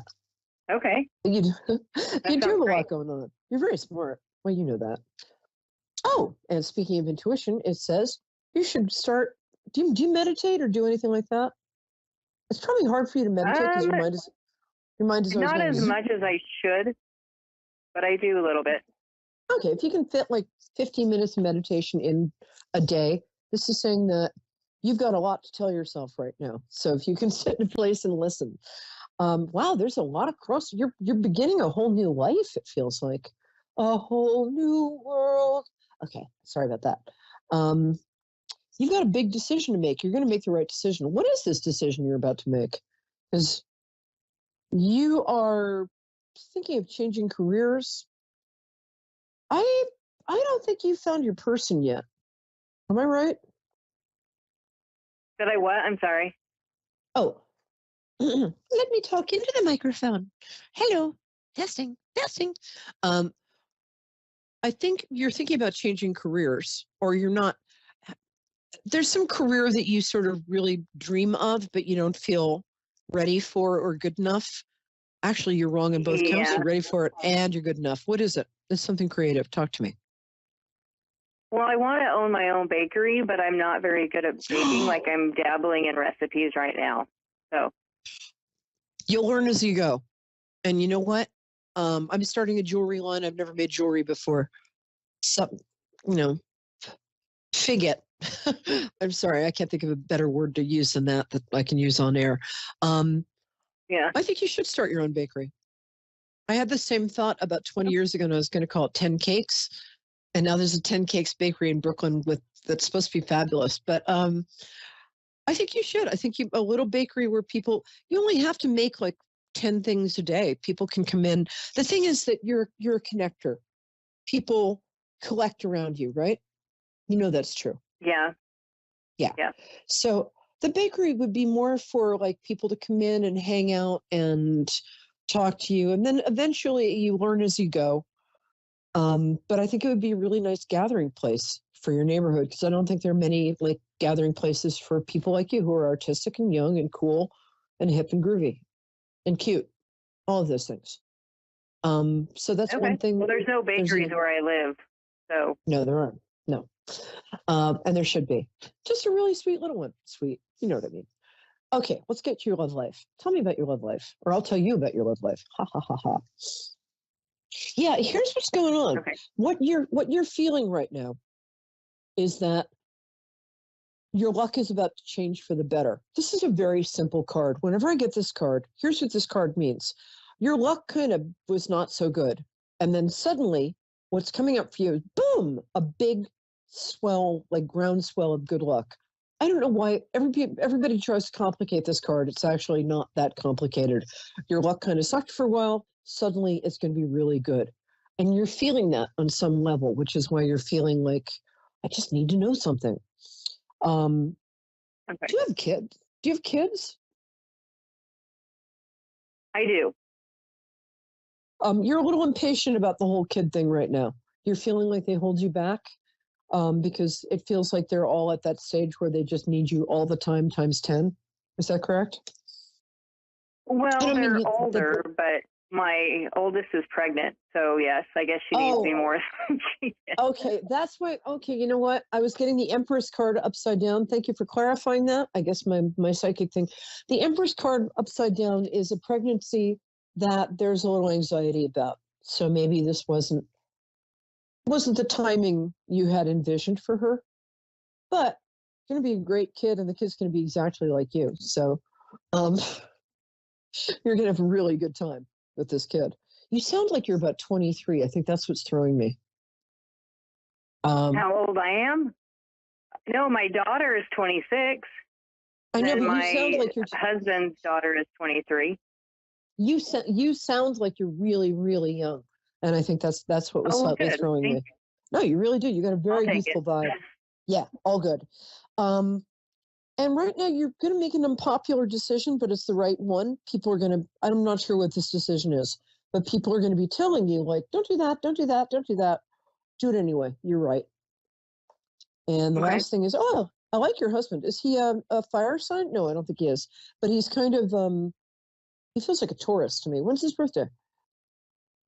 His birthday is April 3rd. Oh, I'm sorry. I got April 30th. My bad.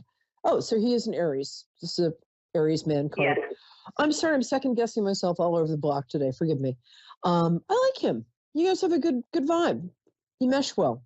He does.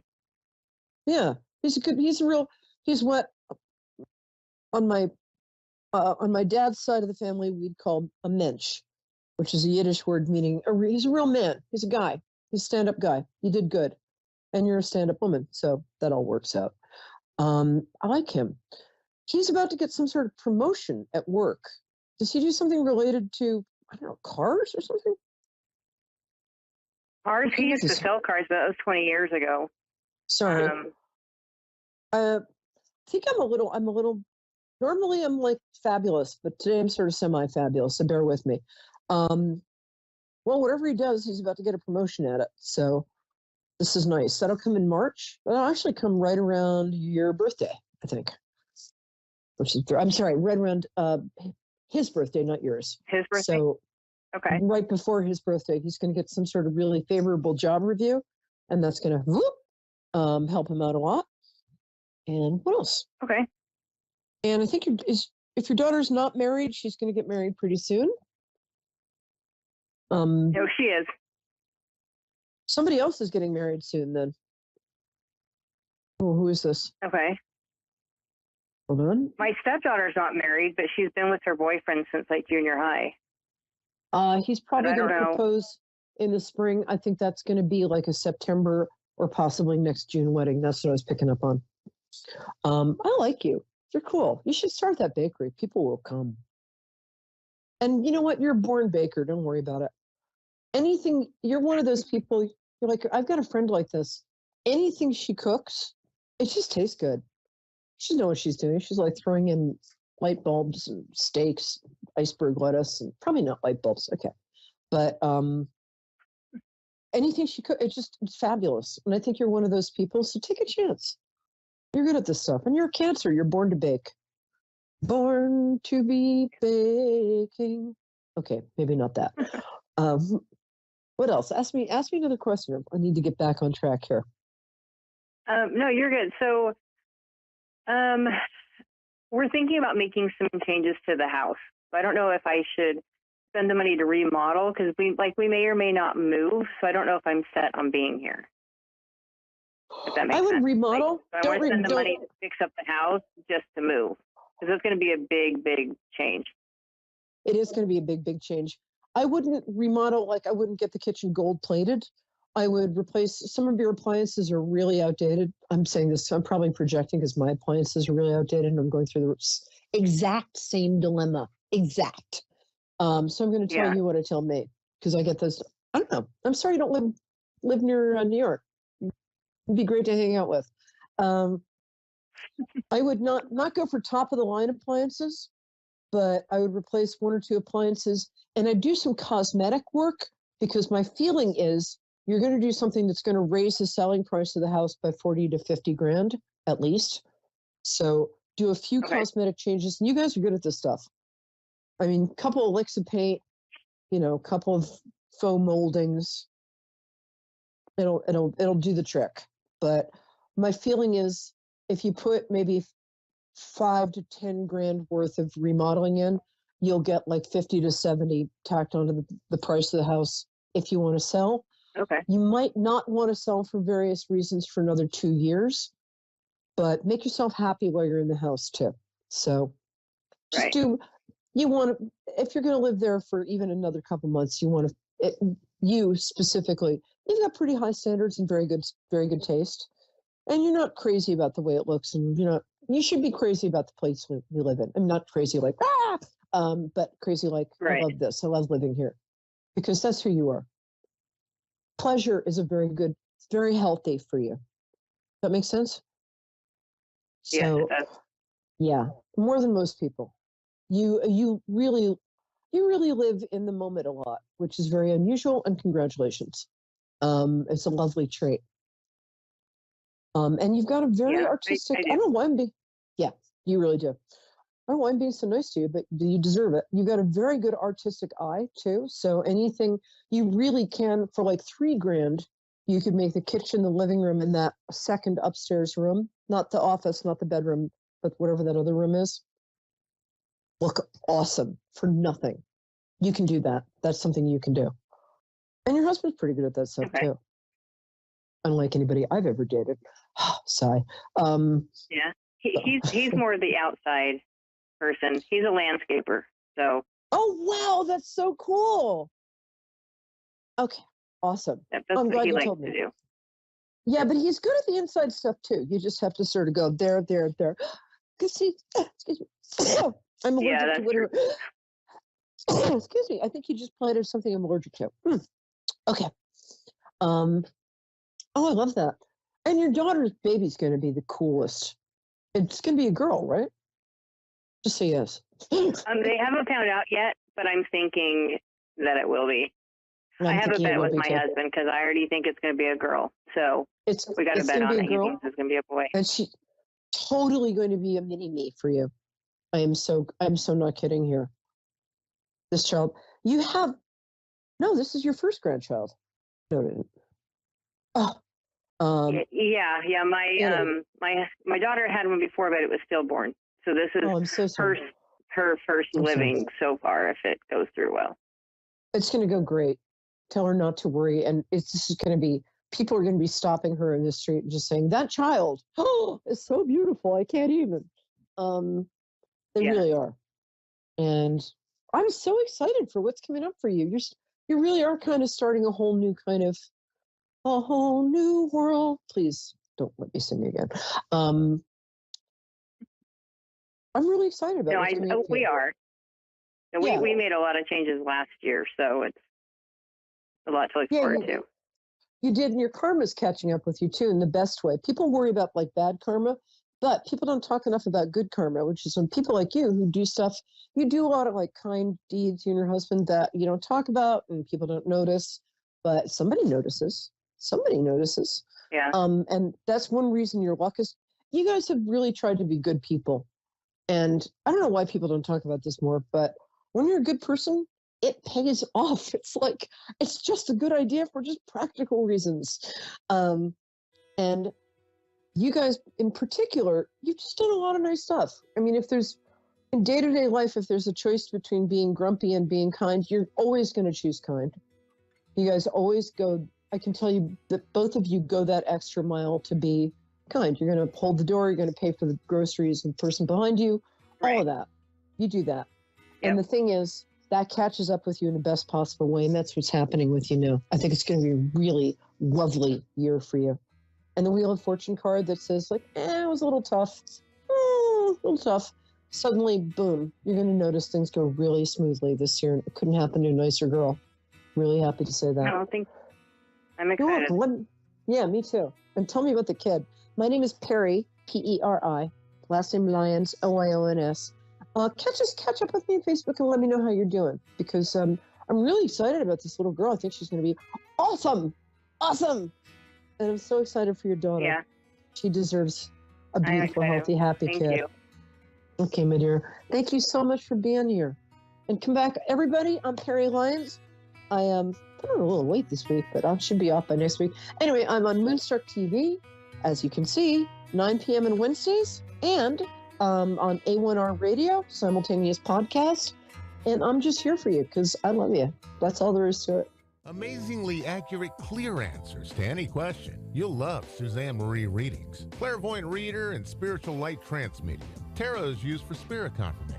She's been a spiritual reader for 30 years and would love to be able to bring accurate, clear, visionary readings for those who seek answers. Available online and phone. Call 320-455-2303 or email readingsbysuzanne@gmail.com. Suzanne Marie. Check her event page for specials.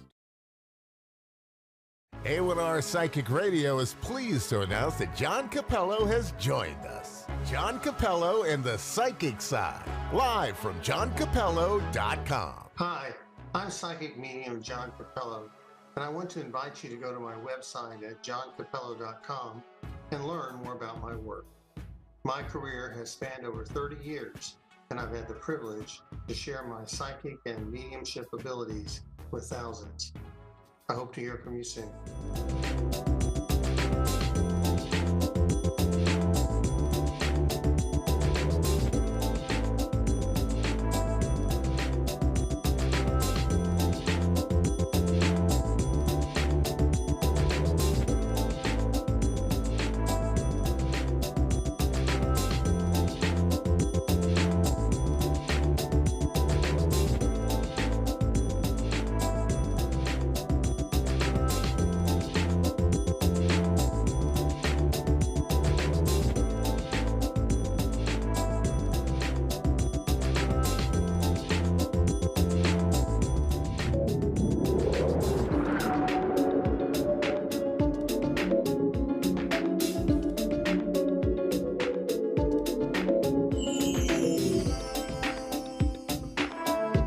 You're listening to A1R Psychic Radio, Earth's #1 psychic radio network, and watching Moonstruck TV, enlightening television. Welcome. Time for Psychic Paths with Suzanne Marie. Live from psychicpaths.com. Connect direct. In North America, dial 888-454-2751. In London, 20-3519-2158. In Sydney, dial 02-8488-3147. Or online, contact us through our Facebook page, facebook.com/psychic radio. Or one of our websites, askoneradio.com or moonstruck.tv. This is Psychic Paths on A1R, the Ask One Radio Network. Hello, everyone. Welcome to Psychic Paths. I am Suzanne Marie, and this is A1R Psychic Radio. How is everyone tonight? I certainly do love Wednesdays. I am so thankful for all the beautiful souls that I get to connect with and get to know better. And it's just been a wonderful, wonderful journey into this. and especially with A1R Psychic Radio. So welcome. I hope that everyone is feeling loved and safe and comforted by those that love them. So I'm a clairvoyant and a light trance medium, and I'm here to do readings. I really, that's my passion, and I really love doing them. So this is what we do, and this is why we're here. So if anyone wants to reading, please call in, and I will do my very best. We are in Aquarius season, which is the season of change, and it's kind of constant change. So it's a continual change. And then we'll go right into Pisces, which is dreams and aspirations. And so it's a very good time for me to be here and be able to do the readings. So yeah, I am in Minnesota. It is the dead of winter. So if anyone has any sunshine going on, please send it our way. We would enjoy it. So yeah, and you can reach me if you enjoy the reading and would want one of your own. You can reach me at readingsbysuzanne@gmail.com. Thank you so much. Margaret from South Australia. Hello. Yes. Hi. Hello. How are you? Hi. How are you tonight? I'm fine. I'm well, thank you. Today is a beautiful hot day here in Australia. We're going through our summer and our heat wave.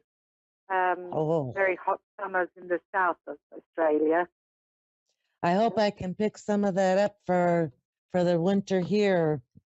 It's it's like 13 inches of snow outside. So wow. Well, I haven't it's been kind here of for extreme. years. I know, absolutely. What can I help with tonight? Look, Suzanne, there are several issues. One of them is my family, my brother. It's got to do with my mother's passing, inheritance. I'm not sure where this is going. Okay, let me take a look and see what Spirit says, okay?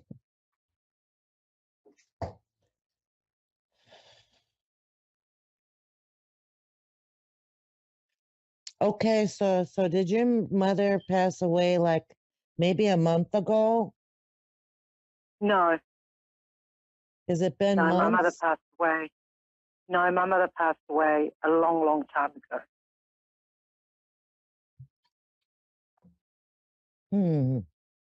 It feels like there's a lot of anger going on. I feel a lot of frustration and anger. And I was picking up your mom, but she was making it seem like, oh, I just got here. So that's why I had to ask. So has your brother always been quick-tempered? Because it feels like even when he's not showing it, he's thinking it. He's very quick-tempered. Yeah. Yes.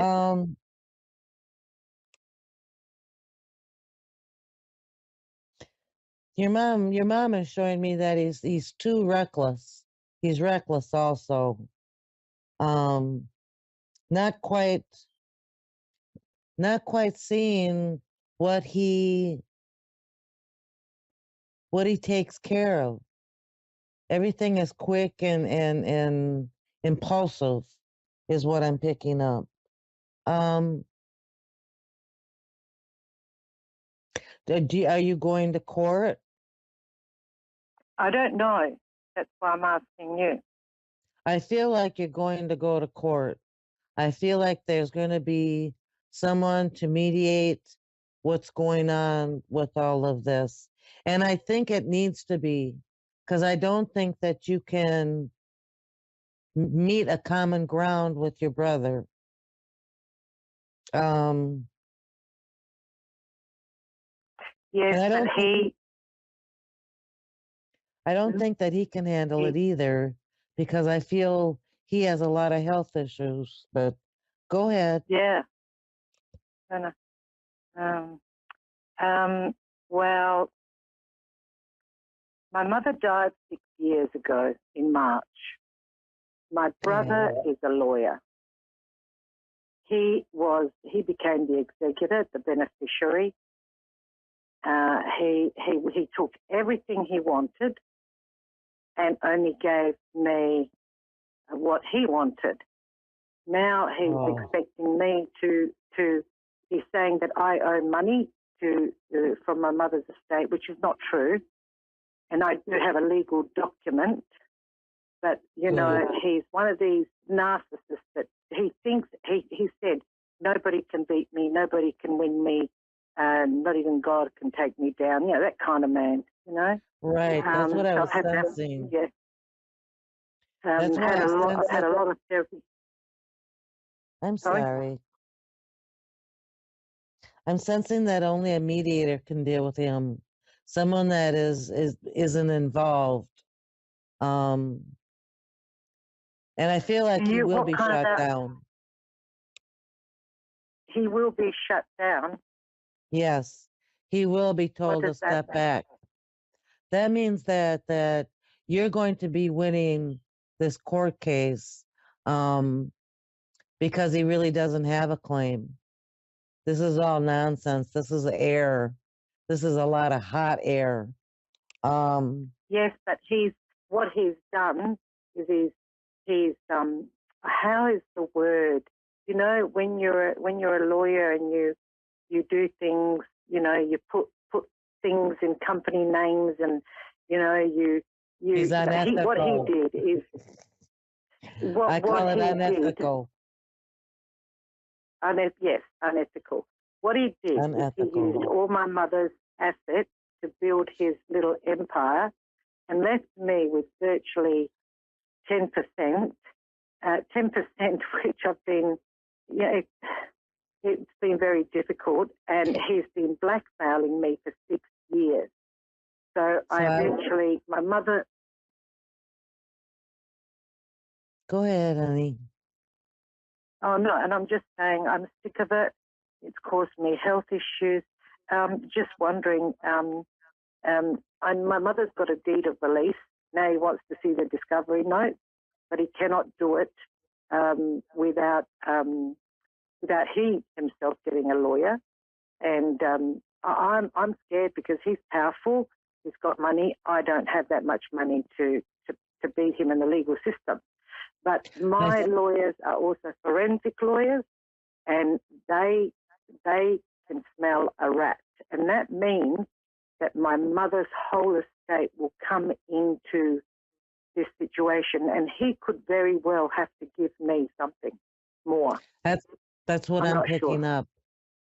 I'm picking up that you have the truth, and that's what's going to win out on this. And I feel like his personality isn't going to do him any favors when he's the one in court. I do see a really good judgment for you. Yes, it's been very painful, and I don't understand. I think it feels like it's been painful for a very long time. Very long time. Yeah. But I feel like there will be an end to this, and the court will see it your way. That's how I feel. I feel like he will be shut down with all his, it just seems like he's angry, and that's not going to get him far. And your mother is very much on your side. She's been talking to me, and she's on your side as well. So I just want you to know that. She says she loves you dearly. Well, I loved her, and I took good care of her until the very end. I even dressed her when she passed. She's a really, really sweet person. She's just really sweet. So I wanted to give you that, and just please be patient. Thank you. And you will find that judgment, I promise. You will get justice. Can I ask you, thank you for that, because it has to end because it's caused me illness. I'm fortunate that I'm here, but I'm strong, and I need this. I need this because man's created fear in my life. I'm getting therapy, but thank you for that. I appreciate it. Look, I've been on my own for a very, very long time. Will I ever meet anyone in this lifetime? Will there be anyone for me? I feel like it. I feel like that it will have something to do with your health. So you may meet him in a medical situation, like a clinic or something. But I do feel like that will be sometime in the summer. The meeting will be this summer. I do have to go, but thank you so much for allowing me to share with you tonight. Thank you. Thank you very much. I really, really appreciate it. So my health is good. I just wanted to know that. Is my health okay? Yes. Thank you. Thank you, Suzanne. Very, very appreciative. You have a beautiful day, okay? Thank you, Suzanne. Much appreciated.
listening to A1R Psychic Radio, Earth's #1 psychic radio network, and watching Moonstruck TV, enlightening television. Welcome. Time for Sacred Insight with Andrea Bacon. Live from mindbodynourished.etsy.com. Connect direct. In North America, dial 888-454-2751. In London, 20-3519-2158. In Sydney, dial 02-8488-3147. Or online, contact us through our Facebook page, facebook.com/psychic radio. Or one of our websites, askoneradio.com or moonstruck.tv. This is Sacred Insight on A1R, the Ask One Radio Network.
You're listening to A1R Psychic Radio, Earth's #1 psychic radio network, and watching Moonstruck TV, enlightening television.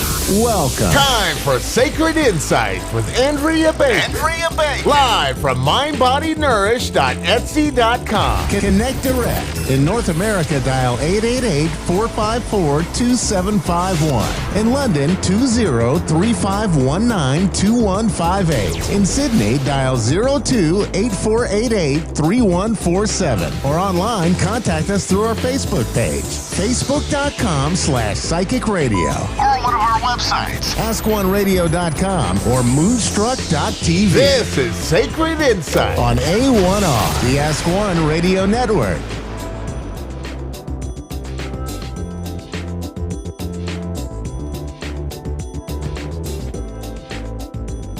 Hi, everybody. Welcome to Sacred Insights. Thank you so much for joining me. I'm your host, Andrea Bacon, and I hope you're having a wonderful day or evening whenever you are watching. We just came off of the Pisces new moon, and new moons are wonderful for planting seeds of things that you want to bring in to fruition, things that you want to co-create and manifest. And so I pulled some cards, and we've got finding and boundaries. I don't know if you can see that, but they are speaking of this beautiful transformation here, okay? You might be having some closure with releasing things that don't serve you. And you can always call on the angels to help you do this. I love manifesting with the angels, working with the angels, and calling them in. They're really good to release toxic situations and relationships and things like that that aren't really serving you. And you can call Archangel Michael for that. He's great for helping you cut the cords to things in your life that don't serve you. And when you do this, you bring in this beautiful transformation. And you might need to get some help from the angels also to put some boundaries up depending on your situation and whatever it is that you're going through. But we have success here. And this letting go of things that no longer serve you will bring in success. So that's something great to think of when whenever you are doing, any type of manifesting. Oh, great. We have a caller now. Margaret in Glasgow, Scotland. Are you there? Yes, I am. Hi, how are you? I'm fine, thank you. How are you? Great. How can I help you? It was just really a general reading I was looking for. Okay. If I can. And so do you have a specific question or no? Is there going to be any romance or love coming soon? Okay. So I pulled a card, happiness. Focus on happiness. And this is going to help you bring in what it is that you are wanting to bring in. Okay. Yes, I just pulled the love card just came out when I was shuffling. Yes, absolutely. There might be something from the past that you're still trying to release, some kind of sadness or grief or something like that. And, you know, focus on keeping your heart open and like really loving yourself and giving yourself the time that you need to heal, to release whatever it is that is still in your energy from the past. This is going to really help you balance out your energy, balance out your emotions, and you're going to feel brighter and lighter. And absolutely, you do have love coming in at some point. I don't know yet, like time wise, but trust that you are going to get, you know, you deserve to have love in your life. And, you know, just remember that and trust that that love that you are looking for is looking for you. And let me see any other messages here. Okay. So we have the Four of Cups, which talks about holding on. So you have to make sure that you are ready for being able to open up completely. There's a lot of independence here from you as well that I'm picking up. We've got the Queen of Pentacles and the Chariot. Yeah. So things are going to be moving forward for you. And stability is coming in. I mean, if you, you know, you probably already have stability, but you're going to have, I'm getting a lot of financial stability coming in for you as well right now. Oh, good. Yeah. And that's something I am needing at the moment. Okay, yes. So I'm definitely getting, picking up on love coming in. Really commit to keeping, you know, your heart open to yourself as well, and cutting out things that like are not serving you. You've got the Page of Swords here. So, you know, swords are all about being definitive in your thoughts and, you know, being disciplined and having healthy communication as well. And I kind of see you like waiting around, wanting for something to come in, and it hasn't come in yet. Yes, my mobility scooter. I'm sorry, can you say that again? My mobility scooter. And I'm taking it, that's what you're talking about. It's my mobility scooter. Okay. I was expecting it last month, now I've been told it's due. It'll possibly be due by the end of this week. Oh, okay, okay. Yeah. I've been waiting on and off since Christmas. And yes, I see you're paying a lot of attention to, and I know it's hard not to because we all do it, a lot of attention to the way things are and, you know, the lack of what it is that you're wanting right now. So let's get some more. Yeah, let's get some more guidance. So they're really wanting you to focus on that heart chakra and bringing, allowing love in. The color red is really standing out to me right now for you.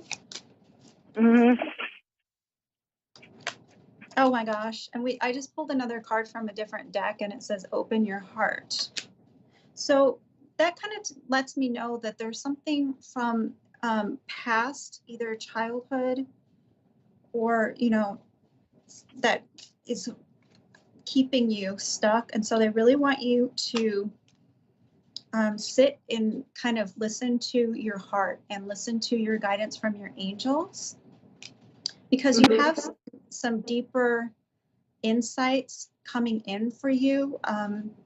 So like journaling and writing out your thoughts, and so that you can get the guidance as well on an everyday basis type of guidance that your angels want to connect with you about. Okay. And just trust that there is a divine purpose in everything, and you're being guided and led, and your angels love you so much, and that you will be able to bring in the things that you're wanting to bring in. All right. Okay. Well, that's great. Thank you. Can I ask a question? Well, we've got 1 minute left, so I'm going to have to go. All right. ahead. Okay. Is Angel there? My daughter. Is what? Is Angel there? She's my daughter. Unfortunately, I don't know that I have time right now to answer that question. Can you email me at andrea.bacon444@gmail.com, and I'll be happy to help you with that. All right. Thank you very much. Thank you and so thank you much. very much for the reading. All right. Thank you. Have a great evening. Thank you. It's appreciated. Bye-bye. Thank you. Okay. Thank you everybody for joining me. That is going to be it for today. You can check out my Facebook like page at Andrea Bacon, or my Mind Body Nourish on Etsy. And I have my products and services available there if you're interested. You can go check that out. All right. Thank you. Have a wonderful week, everybody.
You're listening to A1R Psychic Radio, Earth's #1 psychic radio network, and watching Moonstruck TV, Enlightening Television.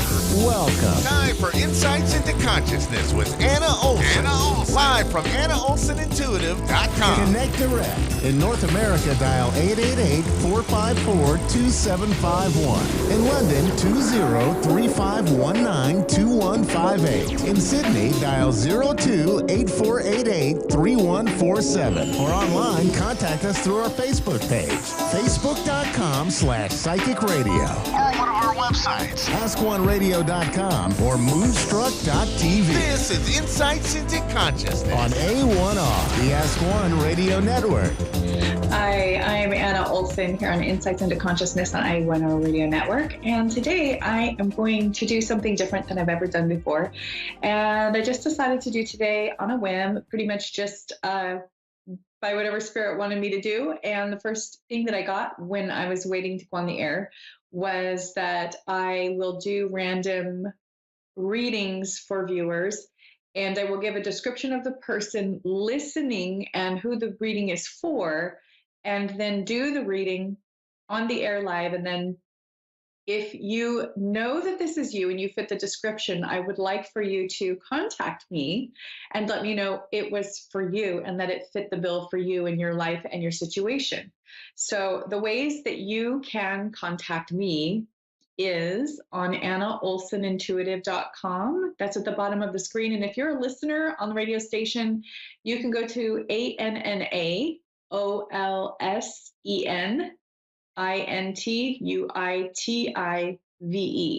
AnnaOlsonIntuitive.com, and there's a contact page there. You can also reach me on Facebook at Anna Olson Intuitive, but I would rather you please try the website or even Instagram first. So Facebook Messenger doesn't work fantastic for me, but you can always go to Instagram at, you do the @ sign and you search for Tiny Medium Queendom. So that's Tiny Medium Queendom. And you look for it at first with that @ sign. It's a little easier because it'll go straight to a person, to me. And you can message me there as well. So that said, the first reading that I'm going to get here, that I'm getting here, it's very interesting to be a reader because I have two spirit guides at the same time asking me to pick if I want to do it for the blonde woman or the man. And I'm going to do this for the blonde woman first because that was who came up first. So the first thing I'm getting is a blonde woman. She's 56 years old. She has light eyes and loves to wear pink lipstick. She is probably in like banking or something financial. She has a job either working for a company by dealing with their financials, or she is a bank employee or has worked for a bank and kind of situated at home with an at-home job there, and is a very good financial advisor for her friends. So I'm getting an L name, could be Lydia, Linda, Luann, definitely an L name, Laureen, Laura, and it could be your middle name and it could be a name attached to you. So it could be just that your grandmother, your whatever. So it isn't always limited to you specifically with the name for me. In addition, blue-green car, kind of looks like a turquoise color, kind of like a sedan. You drive that car. There's also something about you loving to garden and that you at least love strolling through gardens. And that's one of your favorite things to do is to walk through gardens. But you would love to have your own garden and you have started working on it, but it's a project yet to be finished. So I hope that this will pinpoint the person. I have no idea who this is. I am just going by what spirit tells me. So the first thing that I'm getting for you, for this person, is the 8 of Swords. I'm going to hold it up for the screen for the viewers who can see from Moonstruck TV. And basically this is a woman. She's blindfolded and she's wearing a long flowing gown. She is surrounded by swords in the ground around her, and her hands are tied behind her back. She's bound, she's blindfolded, and she has these 8 swords around her that are basically forming kind of like a prison. And this is depicting, the way that I'm seeing this, I'm going to hold it up again for viewers. The way that I'm seeing this is that this is your prison of things that you have to do. You have too many things on your plate at once. You are bound in a way of growing spiritually, intellectually, and emotionally because of all these things that you are taking on. Spirit wants you to know that you can pluck these swords out of the ground one by one and release these responsibilities that you have taken on. And Spirit wants you to know and to remind you that you do not have to do anything, and that no is a complete sentence when you have too many things on your plate. You have children right now who are having difficulties, especially with the pandemic and with their jobs. It is time for you to start saying no to the people that you don't want to disappoint who have been taking advantage of you because they don't want to do their full job. This includes at work and in your personal life. And I'm also seeing a strong tie to a volunteer organization such as a church or other volunteer work. You can only stretch yourself so thin before your health will start to deteriorate. You should not be stretching yourself so thin, emotionally, mentally, and physically, that you are beginning to have pain in your body. Headaches are the first indicator. That is not just hormones. That is stress, and your nervous system is screaming for help. This is just this message from Spirit. So I just tell you what I see, hear, and feel. The message from Spirit is that you will get significant health issues in the future. And I hate to see the C word here, but that is a possibility if things don't start to lighten up. You need to reduce sugar in your diet and decrease the stress in your life. And I think that it's very important that you take this very seriously and that you don't just shrug it off and say, well, there's not much I can do because I already committed. That is not an option at this point. And your children and your grandchildren need you. And you're going to end up not being able to take care of them anyway if you do not take care of yourself at this time and begin saying no and limiting what you're doing and the amount that you are putting on your plate. You are not 20 years old anymore. And even if you were, this would be way too much. That's what Spirit said. It's not me, it's Spirit. So don't look at me. There's the Nine of Cups here, which is just saying that your options are running thinner because you have been overdoing it for so long. There's only so much that you can realistically do, and you need to stop skipping yourself. You're going to have to start picking and choosing between what you actually can and cannot do. Having whatever it is that you've been kind of medicating with is not going to solve the problem. I mean, some people medicate with alcohol, some people medicate with, food, and it doesn't matter what it is. The point is that your pickings are thin at this point until you can recover from many years of overdoing it. Gosh, this sounds like a typical American woman's story to me, but this is targeted at one person, one viewer, one listener. Now I have the Knight of Cups here, and this is the next card I'm pulling for you. This is a man who would depict your son, and he has been watching you and warning you about this for some time. Now, I think that you looked at it as playful, which is fine because that really is just about your relationship with your son. However, I think that it's time to really pay attention and heed to the words of your son. He is intuitive. He is a very good observer. He likes to observe, and he's good at picking up on people's cues. I just saw a monarch butterfly go past my window, by the way. That is definitely a sign from Spirit. When I see a butterfly and I'm doing a reading or other animals, I will tell you what it is. So this is depiction of joy is coming. So I see a vacation for you. I see travel. I see a lot of fun things coming up if you can just regain your energy and think about what your son has been telling you for years. What has he been saying to you that could be potentially helpful for you with self-care, with recovery, with not overdoing it? And heed his warnings and know that when you say no to these other people, their next options will actually be better for them.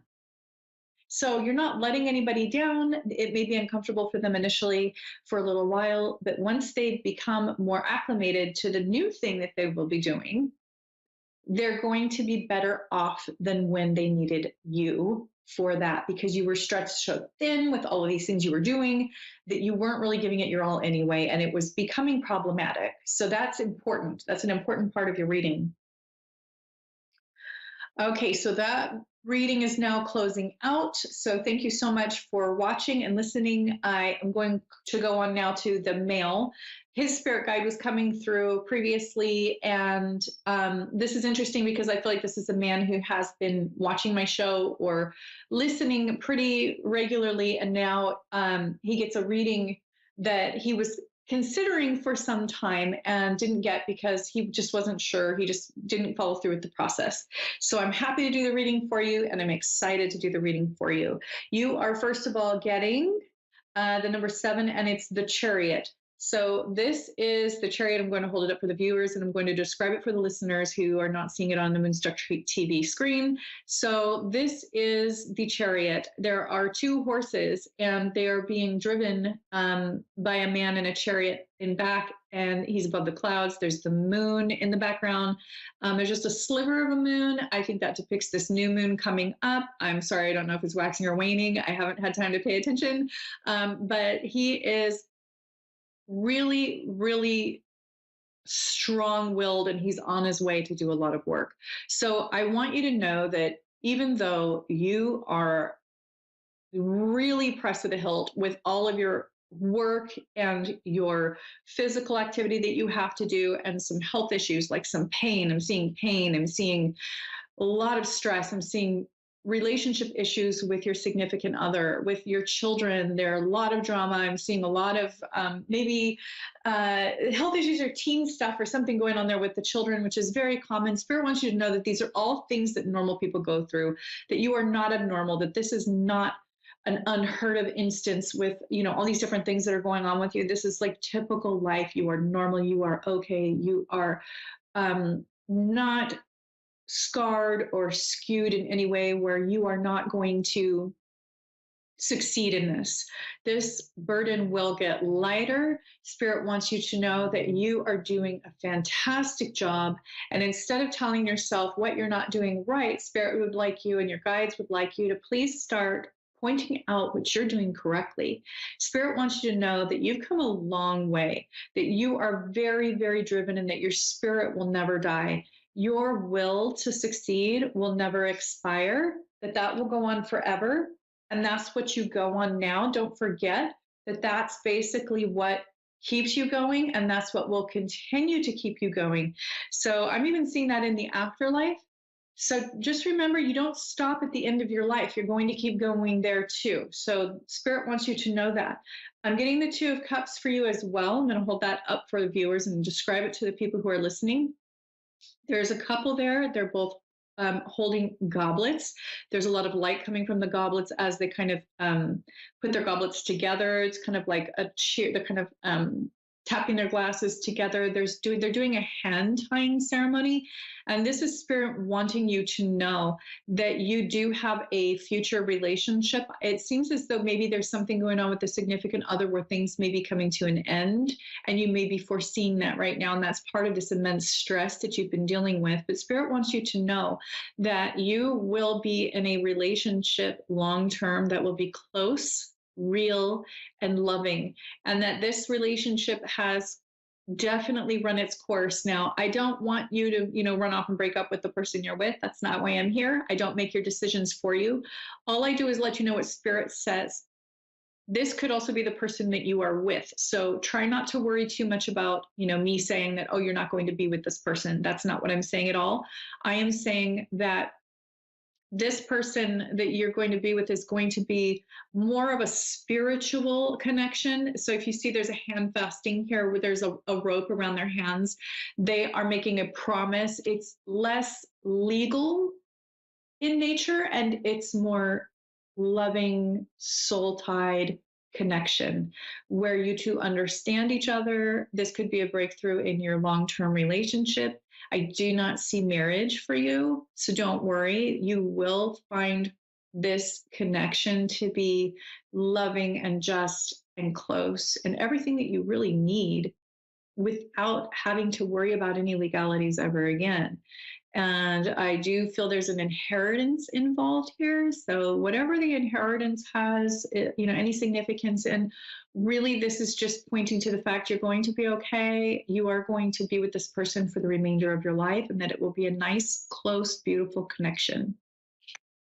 So Spirit is now asking me about the Hawaiian Samoan. It feels like Pacific Islander influence. So this could be that you took a trip there, or you may have some genetic ties to the ancestors in this area of the world. It could be that you maybe were raised around a lot of people from, this area. It could be that you lived there for a period of time, but I'm definitely feeling that Hawaiian, Polynesian influence. I'm seeing a lot of beauty, and it feels beautiful. There's like the rainbows in the sky, and there's the island and the blue water and the sun. And I've never been there, but I'm feeling like I'm there in my electromagnetic field. And so Spirit is pointing to that.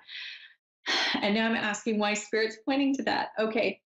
Interesting. Okay. So this is what's coming up. The Four of Swords. This feels like your significant other. It could be the person that you're with now. I feel that there is a Polynesian vibe to her. Like she is a fighter. She's a warrior. She's somebody who is just, she won't back down. She's great. She has a really good energy of like warrior spirit.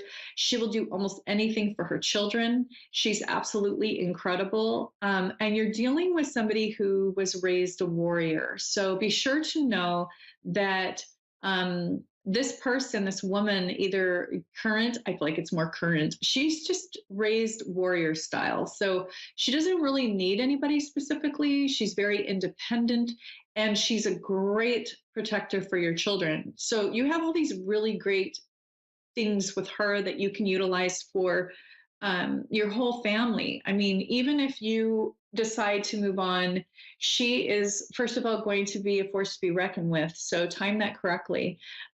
She will not back down to the death. That's really how I feel. The card for listeners looks like this Four of Swords is a woman with swords in her hand. She has them lined up against the wall and a dagger in the other hand. She's definitely ready for battle. She's wearing a long yellow flowing gown with purple accents and a purple waist sash around the dress. Colors are very significant when we do readings. Details are pretty significant. She looks like she's by a castle wall with ivy or some sort of a vine type plant cascading down that wall. This could have ties back to Celtic or Scottish, is what I'm getting. And so we're kind of dealing with Polynesian meets European. Could be the two backgrounds that she has culturally from her background. She could have one parent Polynesian and one parent European. It could be that you are European and she is Polynesian.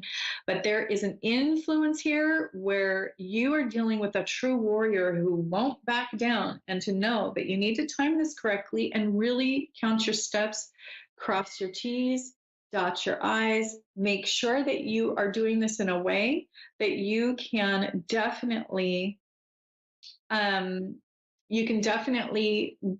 go through with plans according to you're dealing with a warrior and you need to tiptoe. That's basically the message from Spirit. That said, you do need to be free and you do need to leave if you have to, because I'm feeling like there is a definitely a world traveler feeling here. It feels like that's your work and it's not being well received, or maybe you will be taken somewhere else somehow, traveling either across states or countries or whatever, so that you can fulfill your mission, your job, I feel like this is business. It's more business. So this is the Two of Wands, and this depicts, I'm showing viewers, but it's a man who's looking out on the horizon. He's holding a globe, or like the world, in his hand. He has two wands side by side, and he's looking out on the horizon. There is a cat, a calico cat, right by him, which depicts animal guide, and it's depicting also a protection. If you think about if somebody has an animal guide and it's feline, a lot of the time that's depicting a puma that will protect, or a lioness that will protect you. So that's promising. There is also a ship out on the water sailing away. So it's interesting that the boat is sailing away and not toward him. I feel like the ship just dropped him off. So if that makes any sense for my viewer, the person who's getting the reading, it's almost like they dropped you off in a foreign place and you have some things to do there. So continue with your business, leave if you need to.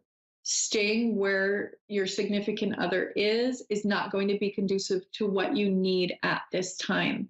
It's going to hinder your income and the future relationship with your future female, your future woman. So keep that in mind. Now it's interesting because I have a feeling that one of my family members will be watching, and that this reading will be for you. And it feels more like a cousin to me, which is really fun. I'm so excited. So Spirit Guide comes in. Oh my goodness, this is our grandmother coming in. My grandmother, your grandmother. This is for my cousin.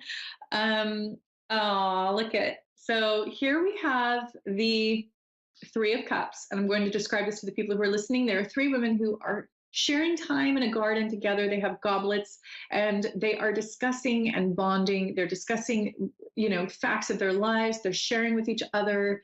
And the Three of Cups is depicting the number three, which is also Trinity or the three goddesses, or however you want to look at that is fine. But three is a lucky number, and it's the number of revelation. So a lot of people say, oh, that's Father, Son, Holy Spirit, things like that. So when we are looking at this card, I do feel like this is Spirit telling you that you have more support from the females in your life than you realize. And this is for one of my cousins who's female, by the way. And you're going to be okay. You're going to have protection. You're going to have people who back you up no matter what. That you're going to be having a more stressful situation coming up here pretty soon. And that you are going to have so much support that you don't even have to worry, that you may have felt a little bit alone for different reasons, and that you will be just fine. The Star is the next card that I'm pulling for you, and it depicts a woman in a river pouring water amongst a beautiful, huge North Star, beautiful, with other stars surrounding that star, smaller but much, brighter than average stars. There's 6 of them around the large Northern Star. Actually, now that I'm looking at it, there's 7. So we have 7 beautiful, larger than life stars around a fantastic, beautiful, glowing star in the sky. This woman is out in her element at night in the river, dumping water into just kind of doing her thing. She's bathing, or she's cleaning, or she's just playing. It doesn't really matter. There's also what looks like a crane next to her. There's the bird. Message will be bringing you, Spirit will be bringing you messages from Spirit in the form of a bird. White birds, doves will also be the bird that you can be looking out for.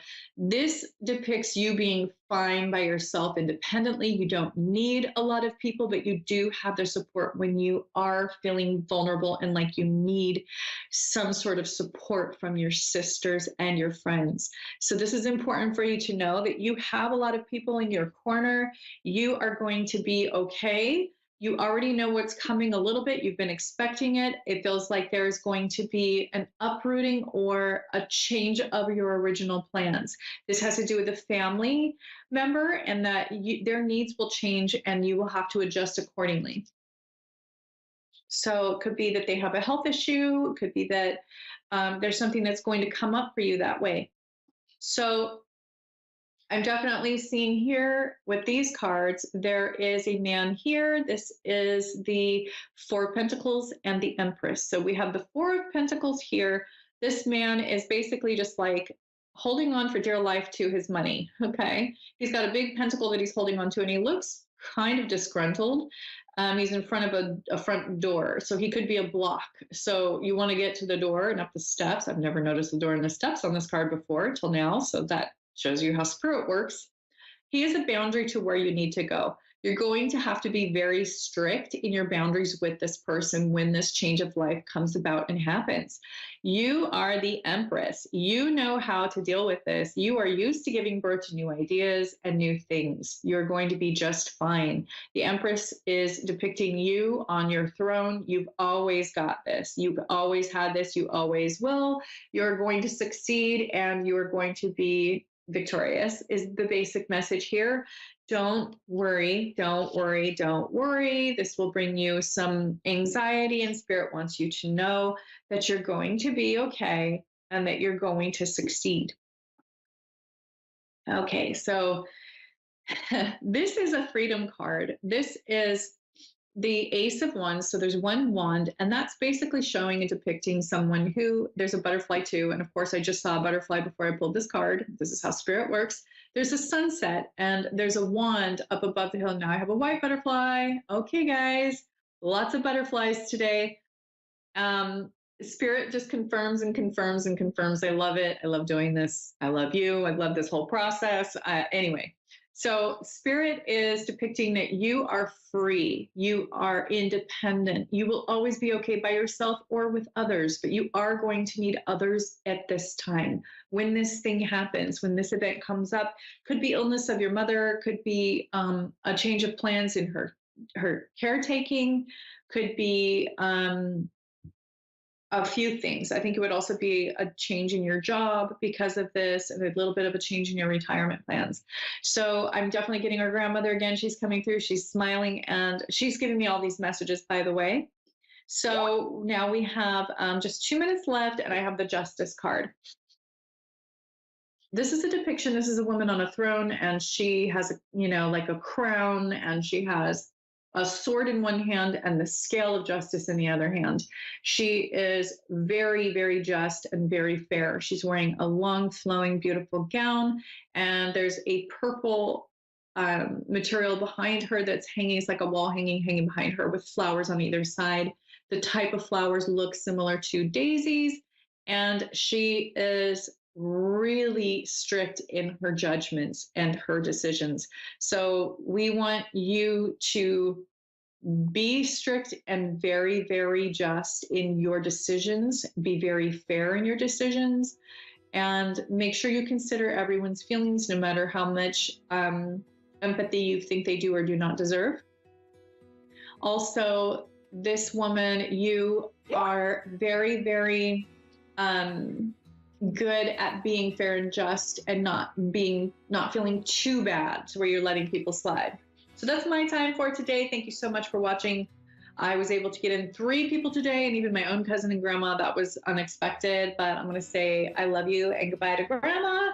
And she's sending the message of a red rose at this point to you as a farewell, and telling you that she loves you. That's my time for today, and I will see you next week. I'm here if you need me, AnnaOlsonIntuitive.com. Get a hold of me and we can work together. I also teach intuition and how to use yours. Have a great week. Thank you so much for watching. A1R Psychic Radio is pleased to announce that John Capello has joined us. John Capello and the Psychic Side, live from johncapello.com. Hi, I am psychic medium John Capello, and I want to ask you to join me every Tuesday, 4 p.m. Central Time, for my show, The Psychic Side. It is an informative show about developing your personal psychic abilities.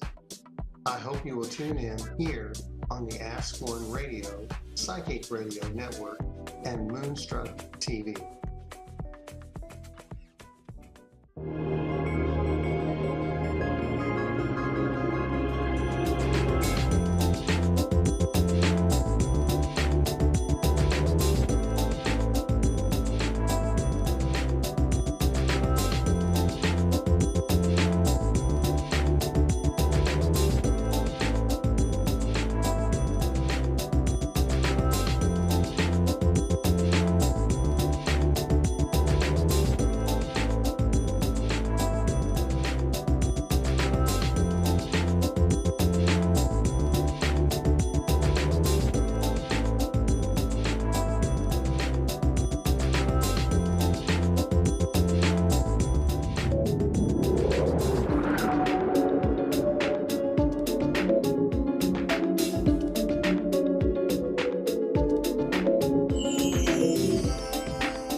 You're listening to A1R Psychic Radio, Earth's #1 psychic radio network, and watching Moonstruck TV and Lightning Television.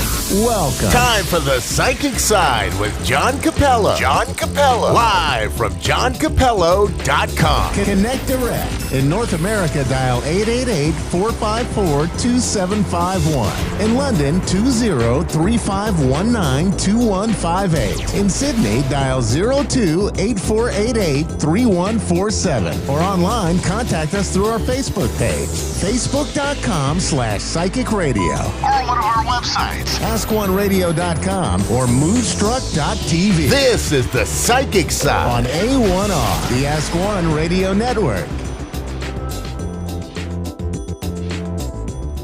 Hi, welcome to the Psychic Side. I'm John Capello, and thank you for joining us here on the A1R Psychic Radio Network and Moonstruck TV. You know, we're Earth's #1 psychic radio network. So all those other extraterrestrials, they just have to just wait.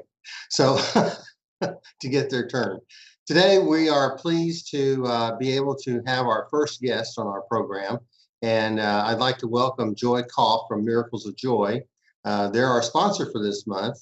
And Joy has a wonderful store. And I'd like for Joy to kind of introduce herself and then tell us a little bit about her store and about the things that she does there. So welcome, Joy, and please let us know a little more about you. I've been running a metaphysical store now for 17 years. I've come out of corporate America. I was a vice president of strategic initiatives and quality assurance for Citi, and decided to leave that job about 17 years ago and opened up my metaphysical store. So Miracles of Joy is located in the Dallas area. We're north of Dallas in Lewisville, Texas. And we have a wide range of products. So we also have cool people that come in and work out of a store like John, along with a bunch of other people all over the United States that actually come in and work out of the store. Well, that's great. That's great. Well, you know, we've known each other a long, long time, and it's been fun to go to your store, and I'll be there actually next month. I'll be there. We go way, way back. But you have started your online business as well. I mean, you can't do anything nowadays without having an online presence. And I know you have a good one. And that's the one that we advertise here on our program, because this is a universal program. And this way they can order from Mars or Jupiter, or wherever. And they could get your products wherever they want. So can you tell us a little bit about your online store? Sure. So we decided, I guess, with COVID and everything that happened, we decided to take our world that happens to be in the storefront and move it online. We also have our storefront, but we also have everything that we have in our store is online, is on our website.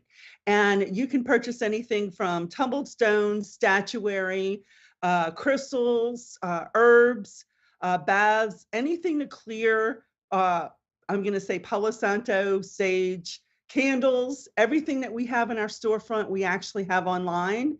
And that website is miraclesofjoy.net. That's miraclesofjoy.net. Well, very good. And you gave us a promo code to use for 25% off, and it's PS-0223. Now, Joy, you are also a Reiki master, and you teach some other things about galactic healing, and now you're also appearing on a Magic with a Magic school. You're teaching. University Magicus is the name of it, and it is an online school that's international. And I have actually offered 8 workshops out there as well. They have great teachers from all over the world that teach on that actually teach on a monthly basis. Yeah, that's great. That's great. So I know we have a good friend, Patty Negri, and she's the good witch out of Hollywood. A lot of fun. But But I know you have a series of workshops and things that are always going on at Miracles of Joy. You always have something new. And you also have an online community that's on Facebook that people can join. Is that right? That is correct. We do have a group, a Miracles of Joy group that anyone is welcome to join. They're able to ask any questions about metaphysics, anything about being psychic or opening up. You know, what I've noticed, I'm going to say, I think what happened is like during COVID, everyone was inside of their house feeling negative energy. Everyone started to deal with that negative energy that they were feeling in their own homes, how to clear their energy field, how to balance their chakras, things of that nature. And now everyone is going back into work. And what I find this year is people are really struggling with dealing with other people's energy that they interact with on a daily basis. Okay. Oh my God, I remember what they're like. So I want to say what we're working on with folks that are coming in now is, you know, you can't control your environment that you're in. The only person you can really control is yourself and how you choose to interact in that environment. So we're working with people and teaching them that, you know, how to love people where they're at and not actually take on the energy that they're putting out, how to actually set some really good boundaries there. Well, you know, people don't realize that they are energy sponges, and they absorb other people's energy. And when you're not around all that, you're not used to deflecting it, and you kind of heal a little bit. And then when you're back in it, it's kind of like, my goodness, we get that psychic energy from other people, and it affects us. It does. It changes our mood. It changes so many things. And we know the people that we gravitate to because they're happy, they're happier people, and those that are not. And then when we've been away from it a while, it's like coming off of a long, long vacation. You know, when you first get back to work, you kind of got to get readjusted. But this has been a long, long vacation. And right. So I know that you've had to deal with that. But you also help people with stones. I do. Stones. Can you tell us a little bit about that? My favorite is selenite. My favorite stone is selenite. It's one of my favorite that I like to use. It is a salt-based crystal, so it never needs to be cleared. But at the same time, it actually helps deflect negative energy and absorb negative energy, but you don't have to worry about clearing it.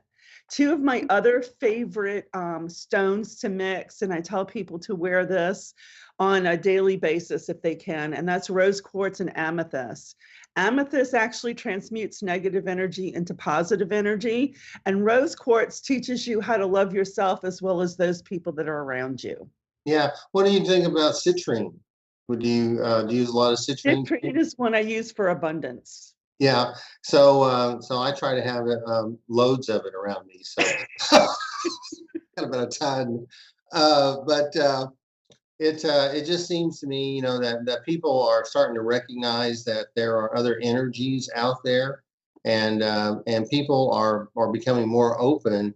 As you know, a lot of myths about psychics and stones and tarot cards and stuff like that are finally being dismissed, and that's a good thing because it's all about intent. Would you like to talk about that? It's whatever you know, we draw to ourselves what we draw to ourselves. We are the master of our universe. And what ends up happening is we always want to think that it's something outside of ourselves, but it really isn't. And when we learn how to set, if someone turns around and asks me, well, then why do I feel negative energy? Well, you're very empathic. We're all empaths on some level. Yeah. So you are reading that person's energy field. It's not like they're sending it to you. You're actually going out there and reading it. And one of the items that I teach empaths is stop throwing your energy out there and feeling everything around you. Yeah. Be willing to hold your energy here and know that you're safe by holding your energy closer to you. You're actually reading that person's energy. They're not actually sending you negative energy. And it's learning that you're an empath and learning some tools that you can use to clear your energy on a daily basis. I use selenite. I use it like a wand, and I actually will clear my energy field when I come home after work. I think everyone should do that. They should learn how some of these tricks and some of these tools in order to clear their energy field on a daily basis. Yeah, well, that's good advice, I think, because being open-minded and, being empaths, not only receive energy, but they can try, they send out healing energy as well. I talked about that last week on my show. If you're just a clairsentient, then you just absorb, but when you're in that empath, you've kind of got that hybrid. You've got that hybrid of being able to send healing energy to others too, which is good, I think. And it's just, but like you also say, learning to control your energy. I call it your personal space, because we extend our personal space out to people. And when we do, then it's kind of like a net. So you have to protect that, and it's good that you teach that to the people that come to your store and your classes. At least I think so. And we've been doing this a long time, and we see how people are changing, and we see people are opening up and realizing that there's more out there than just what we see in the empirical world, and it makes your life richer, and it helps you grow, I think. So, Joy, we're about ready to wrap up. Do you have any final words you'd like to say? My final word is realize that you absorb other people's energy, and don't allow your mind to play tricks on you. Don't allow your ego to distract you in that moment and think that there's something wrong with you. If there's nothing that happened in your life, realize you just picked up on someone else's energy, and go ahead and clear your energy field in that moment. Yeah. Well, very good. Well, thank you so much, Joy, for joining me today. I hope you'll come back, and please take advantage of miraclesofjoy.net. Use the promo code PS-0223, and join us again here on the psychic side, here on the A1R Psychic Network. Next week, we're going to be talking a little bit more about clairsentience. We're going to be doing a little bit of a meditation, and so I wanted to kind of fold it in to our general conversation of being clairsentient. So once again, thanks a lot. I'll see you next week. Thank you very much, Joy, and we'll see you next Tuesday at 4 p.m. Bye-bye.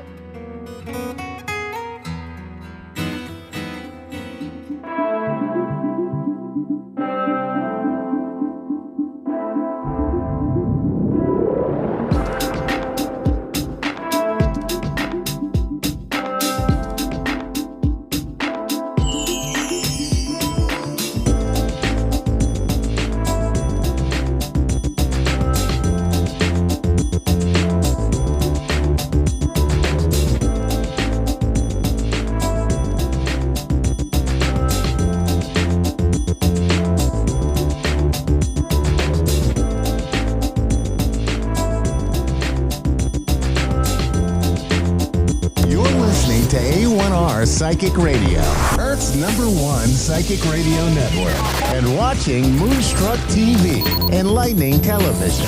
Welcome. Time for Soulfully Guided with Carmel Ann. Live from soulfullyguided.com.au. Connect direct. In North America, dial 888-454-2751. In London, 20-3519-2158. In Sydney, dial 02-8488-3147. Or online, contact us through our Facebook page, facebook.com/psychic radio. Or one of our websites, askoneradio.com or moonstruck.tv. This is Soulfully Guided on A1R, the Ask One Radio Network. Hello. Hi, everyone. Welcome to another week of Soulfully Guided. I am your host, Carmel Ann. Look, we are talking about a 3-part series. So if you missed out on last week, which was episode 1 on our drug addiction series, Last week, we introduced the 3-part series, what I'd be talking about. We discussed drug addiction from a physical perspective, from an emotional perspective, and also from a brain perspective. So we're carrying on from there today. Look, I don't consider myself a recovered addict. I am me without the addiction status.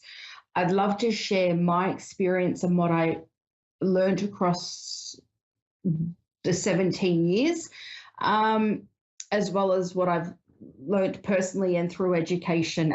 It is not something I openly talk about a lot, but it does influence a lot of the decisions and the lifestyle I live today. So I wanted to talk about today extreme methods of tricking the brain, and these are just ways of helping people acknowledge the dependence our body has and our brain has on a substance the first time we take it and thereafter as it becomes a habit. So I think I will need to break this down into 2 episodes. We'll see how I go. We might also include, because I think it's really important to express our mental health, not only during using substances during our addiction, but also thereafter as we transition to not being a substance abuser.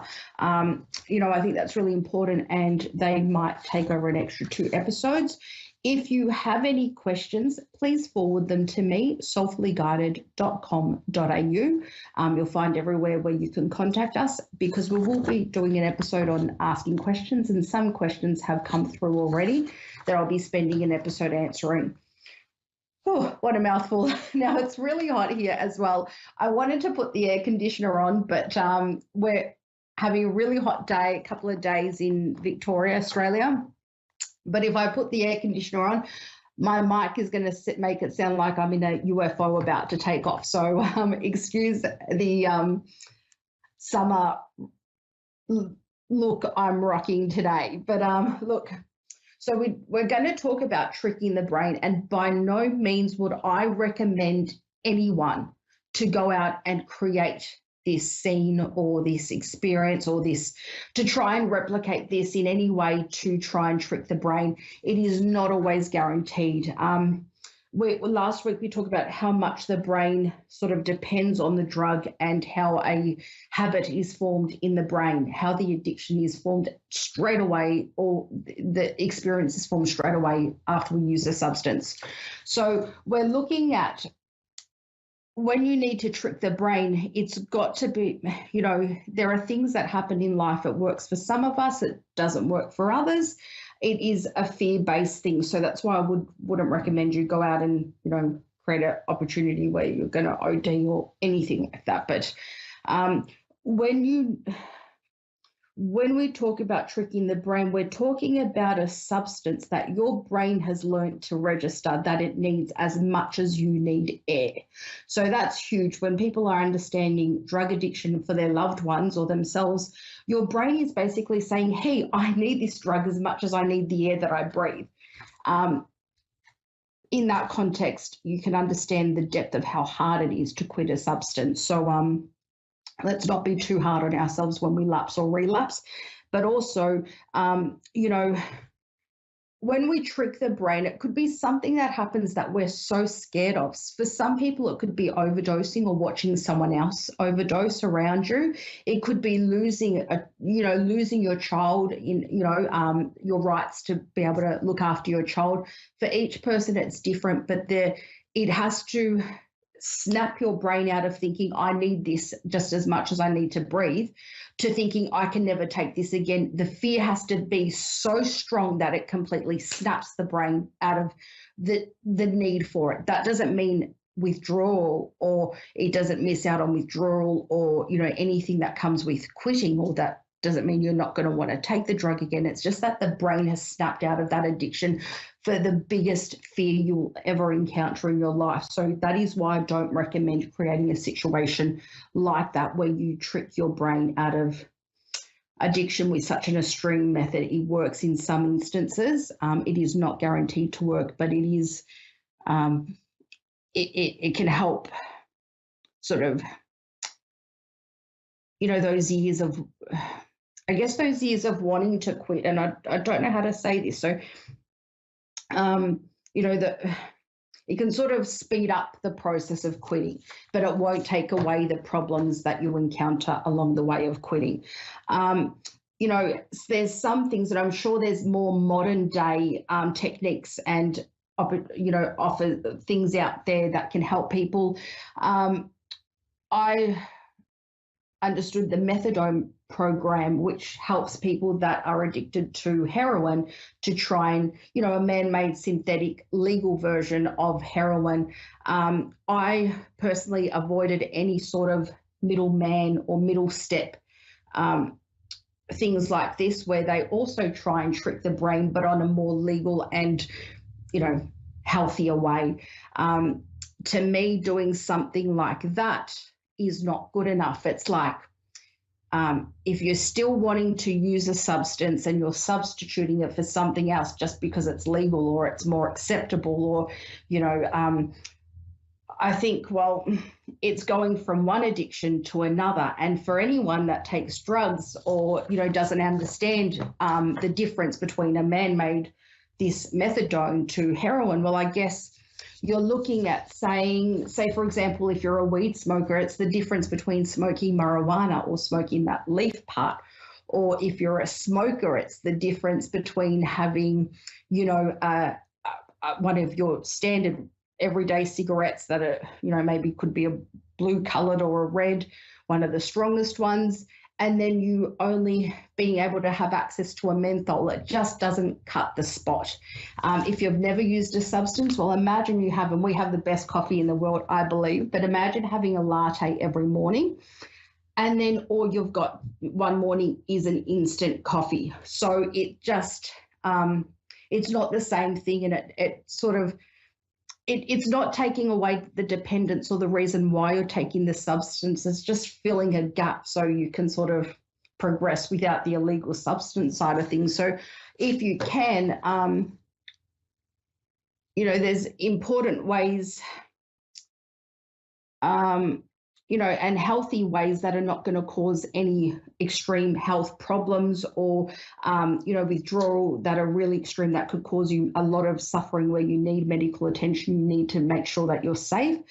But, you know, for me, I just don't see the point of substituting one thing for another, because you're not actually solving the problem. You're just shifting your addiction to something else or a more acceptable version of it.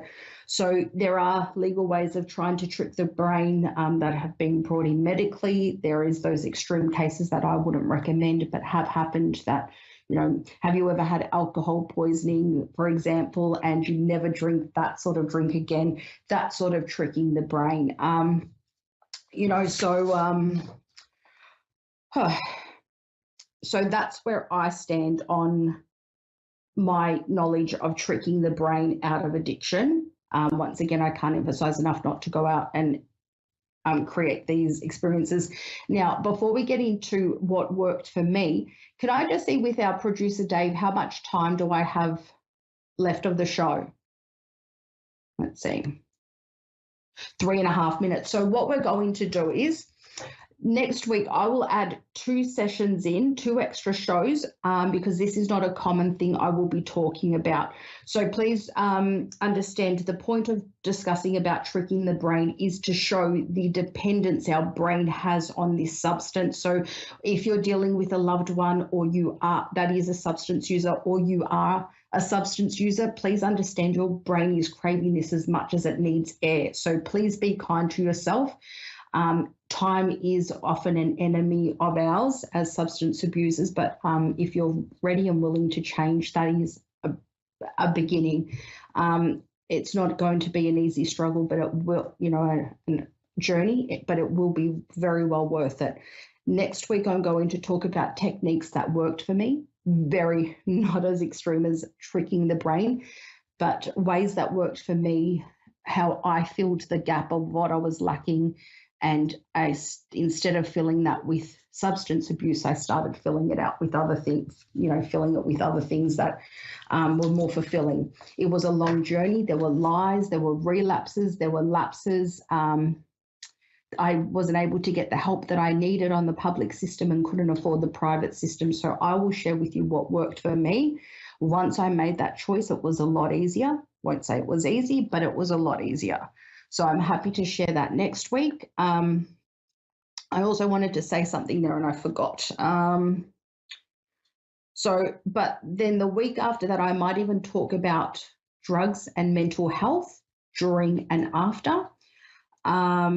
So we'll include 2 extra episodes, and then thereafter we'll be asking questions. So far I had questions about AA and how did I actually stop? Do I still feel like taking drugs? Am I scared of doing drugs again? And ask questions about rehab and how did I get help. So I touched a little bit on that today. So if you want to tune in next week, I'll talk about methods that worked for me to quit. Thereafter, we'll talk about mental health, chucking in those 2 extra episodes. And if you have any questions that you would like to be answered, please message me within 3 weeks, and you can message me at any of the links on my website, soulfullyguided.com.au. Thank you for listening, and thank you for letting me feel confident enough to share addiction from my perspective. Thank you. We'll see you next week. Amazingly accurate, clear answers to any question. You'll love Suzanne Marie readings. Clairvoyant reader and spiritual light trance medium. Tarot is used for spirit confirmation. She's been a spiritual reader for 30 years and would love to be able to bring accurate, clear, visionary readings for those who seek answers. Available online and phone. Call 320-455-2303 or email readingsbysuzanne@gmail.com. Suzanne Marie. Check her event page for specials. A1R Psychic Radio is pleased to announce that John Capello has joined us.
You're listening to A1R Psychic Radio, Earth's #1 psychic radio network, and watching Moonstruck TV, enlightening television.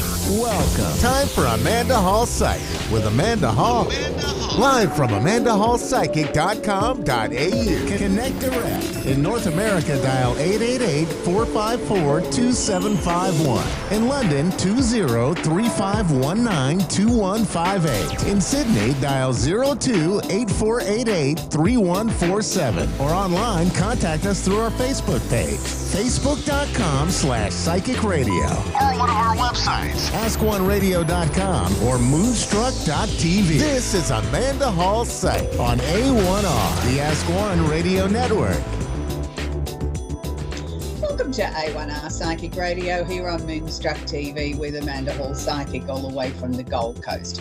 It's been a very, very interesting week around the world. I mean, we're still seeing the aftermath of that terrible earthquake in Tufla and Syria, and your heart just goes out to those families that have lost loved ones, that are still searching for their loved ones, their family, their friends. You just can't begin to imagine the tragedy and what they're going to be facing, not just now, but for many, many years to come as they try and rebuild their communities and rebuild their lives.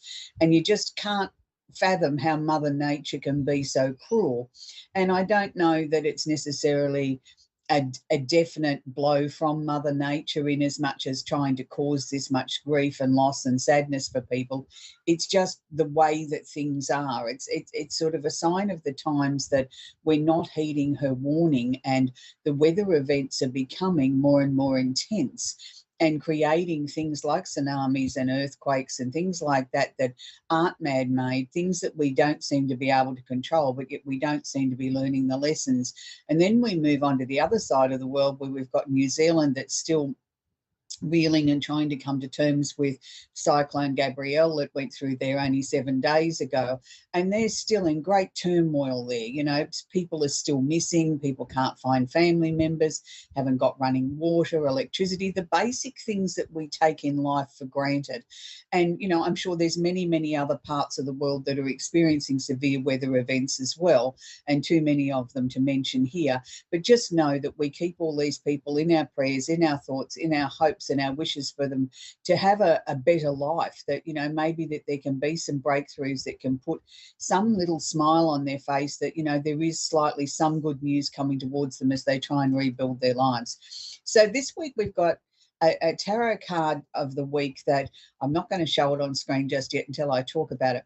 In all my years of teaching, which has been extensive over many, many decades, this is the one card that seemed to always put people go, oh no, not that one, you know, on when they saw that come up in a reading. Now, I want to be very, very clear. In under no circumstances does this card mean what it says on the words that are on the card. It means something, well, it means not that. It's the death card. Now, the death card under no circumstances means death of person. It means a death of a situation or endings and new beginnings. So it's a card of complete change. It's actually a very positive card. If you see this card coming out in a reading, what it means is what you've been going through, what you've been trying to achieve, what you've been trying to bring to a conclusion is now coming to an end. And it's something that you've worked on for probably a very, very long time. It's taken a lot of effort, a lot of struggle, and now finally you can see the end, the light at the end of the tunnel, that the situation is coming to a close, it is coming to an end, and following that will be new beginnings. So if we think of death, you know, as being a transformative sort of time or a time of endings in our lives so that we can create new opportunities, something new will follow. We don't always have pleasant endings or changes in our lives, and sometimes we're forced into these that we weren't or we didn't feel that we were ready for, but the universe has decided for one reason or another that it's time for change, and it is time for things to move differently in our lives. So don't look at this card as a negative. If it comes out in a reading for you, look at it as a very powerful card of transformation, that the winds of change are blowing through your life. And how exciting is this, that we've got some new beginnings to follow and we've got maybe some new paths to tread.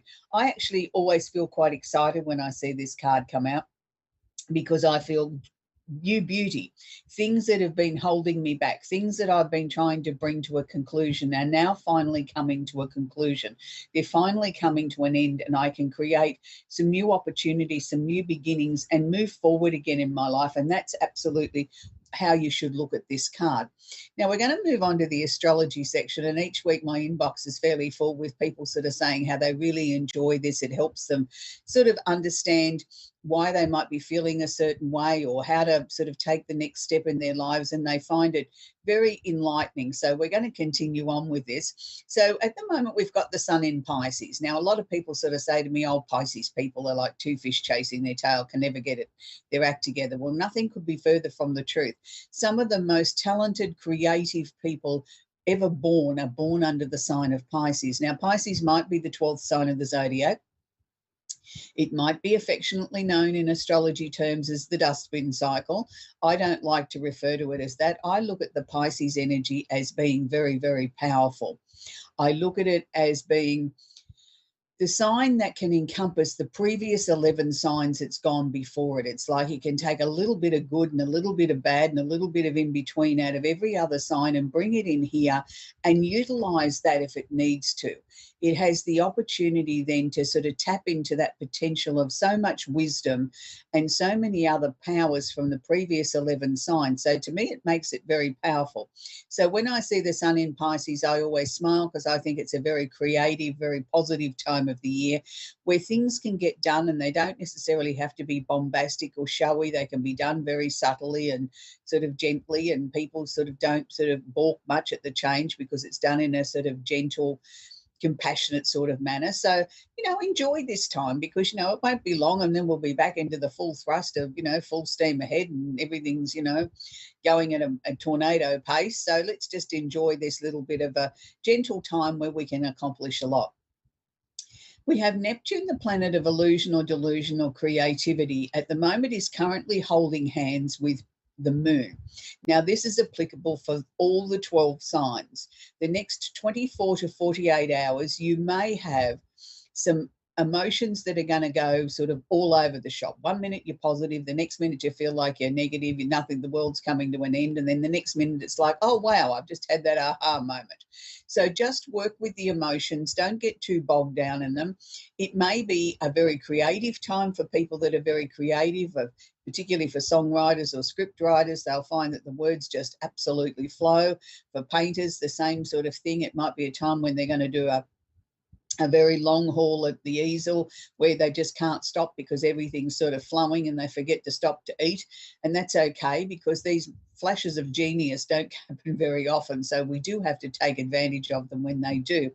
For the rest of us mere mortals that aren't in any way that sort of creative with a paintbrush or words or can write songs, we might just feel that we, find ourselves being a little bit daydreamy, that we're stopping and sort of, smelling the roses a little bit more, or stopping and listening to that song that's on the radio, or putting more music on our turntable and sort of avoiding going to work or doing the chores that we need to do. We'll just have one more song. And I think that's good for our soul. I think sometimes if we play hooky a little bit like that and allow ourselves that little bit of indulgence, quite often some of our greatest light bulb moments happen then because we've, sort of taken our eyes off the focus of what we should be doing, and we're stilling our mind a little bit, almost like a mini meditation, and we're allowing our mind to sort of share with us other things that maybe couldn't come in because our mind is too cluttered and too focused on the things at hand. We have Venus has just entered the sign of Aries. Now, Venus is the planet of love and affection, and I often hear people say, oh, I'm looking for romance, I'm looking for love, I don't know where to look for it. I think the secret there is stop looking. Allow love to find you. I think sometimes we make it sort of like a major marathon that we've got to go out there and find a partner and do this and do that, and we've all got to be married or in a relationship or have a connection or whatever. Instead of just letting nature take its course and allowing love to find us, we sort of make it like a life mission. So with Venus in Aries, what this means for all the 12 signs is if you are seeking love, yes, it's not a bad time to be sort of, keeping your eyes and your ears open and opening your heart up to new love. But if somebody new was to walk into your life now, they might be very independent. they might seem to be sort of almost a little bit standoffish, not really wanting a relationship, saying, yes, I'm happy to go out with you, I'm happy to sort of spend time with you, but don't think past that point because I'm certainly not ready to settle down. I'm certainly not ready for a relationship. And, you know, I can hear you sort of saying to yourself, oh, well, what's the point? Why would I bother? You know, I'm really attracted to you. Why would I do that and break my heart? Sometimes we need to just follow our heart and keep going with something like this, because many times when people say I'm not ready for a relationship or I don't want one or my life's too busy or whatever, they just are vibrating off fear or sort of telling themselves they're not ready because they decided that they weren't going to be ready. And sometimes love sort of sneaks in underneath, doesn't it, and sort of changes the whole perspective. So don't look at things in a negative, look at things in a positive and just enjoy what's being offered to you at the moment. And, you know, the other way of looking at Venus is that Venus is the things that we love to do.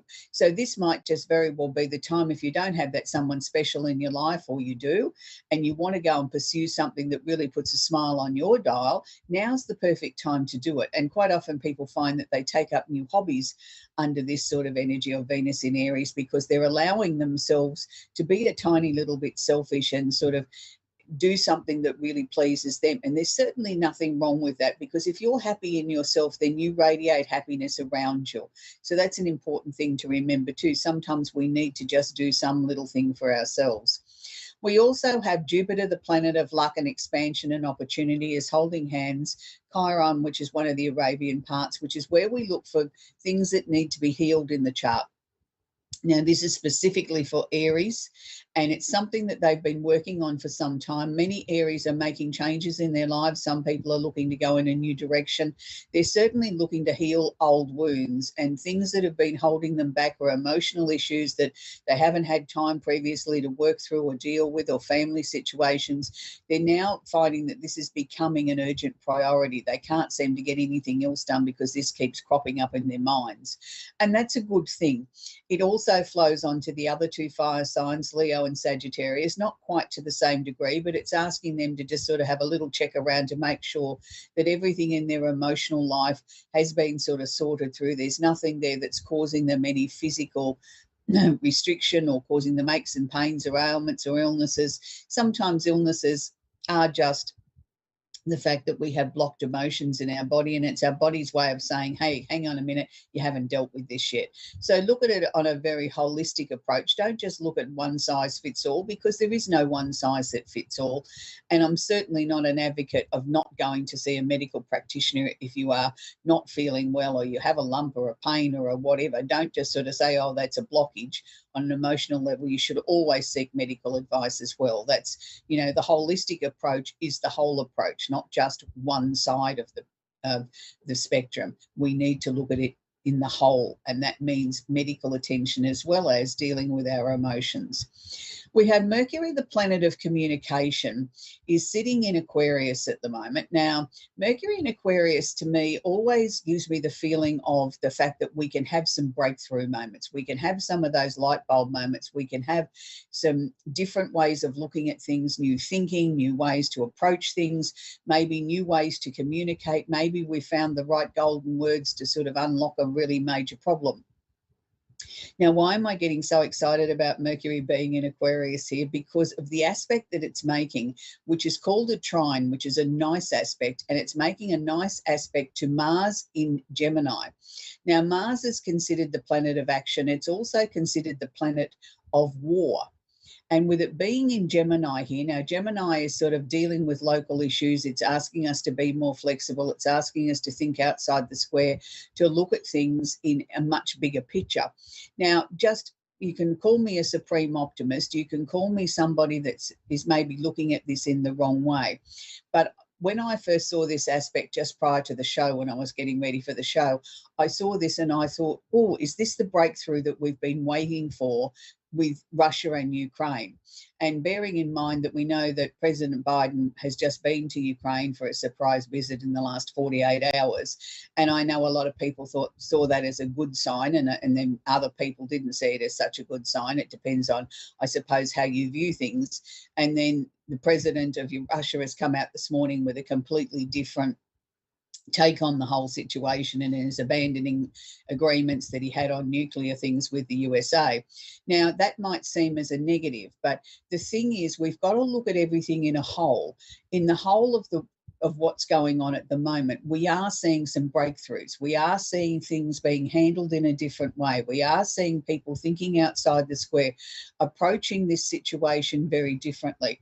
I'm not going to say that I think Russia's right. I don't at all. I think that they're a big bad bully and should take their war tools and go home and leave the poor Ukraine people to get on with their lives and start to rebuild their lives. It threatens not just Ukraine, it threatens the rest of the world's peace. And nobody has a right to invade another country. We're supposed to be in a civilized stage of the world's evolution, and here we are behaving like toddlers in a sandpit. So, let's hope, fingers crossed, that out of this there might come some even bigger breakthroughs with what's going on astrologically at the moment. We can always live in hope. Now, finally, we still have Saturn, the planet of discipline, is sitting in Aquarius. Now, this will bring some solidity to what I've just been talking about previously with Mercury and Mars.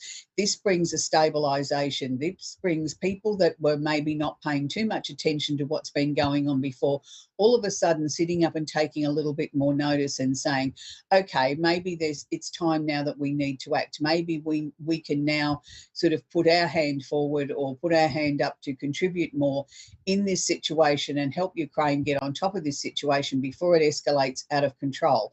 It's been 12 months. It's not going anywhere in a hurry, so maybe we need to ramp up our contribution to Ukraine under the umbrella of world peace. So let's just, stay tuned, be positive. Let's just hope by some miracle that the president of Russia decides that he's had enough of this game and he wants to get his war tools and toys and go home, and everybody can live happily ever after. We can always hope. So we're going to move on now in the show, and we're going to take our first call, which is Valentina in Fairfax in Virginia. Are you there, Valentina? Hi, yes, I'm here. What a beautiful name. Thank you. Do you have a question I can answer for you, sweetie? Sure. My question is, I'm struggling a little bit about finding my purpose in life or choosing a career path. Okay, look, that's a very valid question to sort of ask, Valentina, and it's one that I think most of us struggle with at least once or twice in our lives, because we go through life in different cycles and we have different things that we want to achieve, and we have different dreams when we're in high school to when we sort of go on to college or we go on to our first job or whatever, and those things change over time and they evolve. And it's not uncommon for people to have a couple of times in their life where they wake up and say, who am I? Where am I going? What am I doing?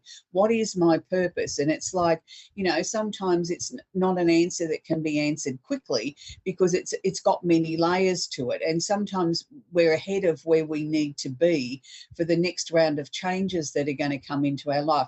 The first thing that they were sharing with me psychically for you, Valentina, was the fact that you are definitely at a crossroads. But I'm also going to say to you that this time of not knowing is actually very valuable. It's allowing you to sort of tidy up loose ends, to sort of look around your life and say, oh, that needs finishing. I don't really want that anymore. It's like a real clear out sort of time and a tidy up time and sort of getting you ready for the next thing.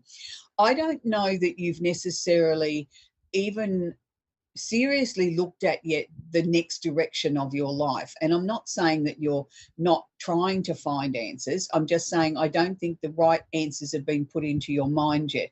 They're showing me, and you're going to sort of say, gee, I don't want to wait that long, but they're showing me the month of August as being the real turning point for you this year. And I know we're only in February and that sounds like an eternity away.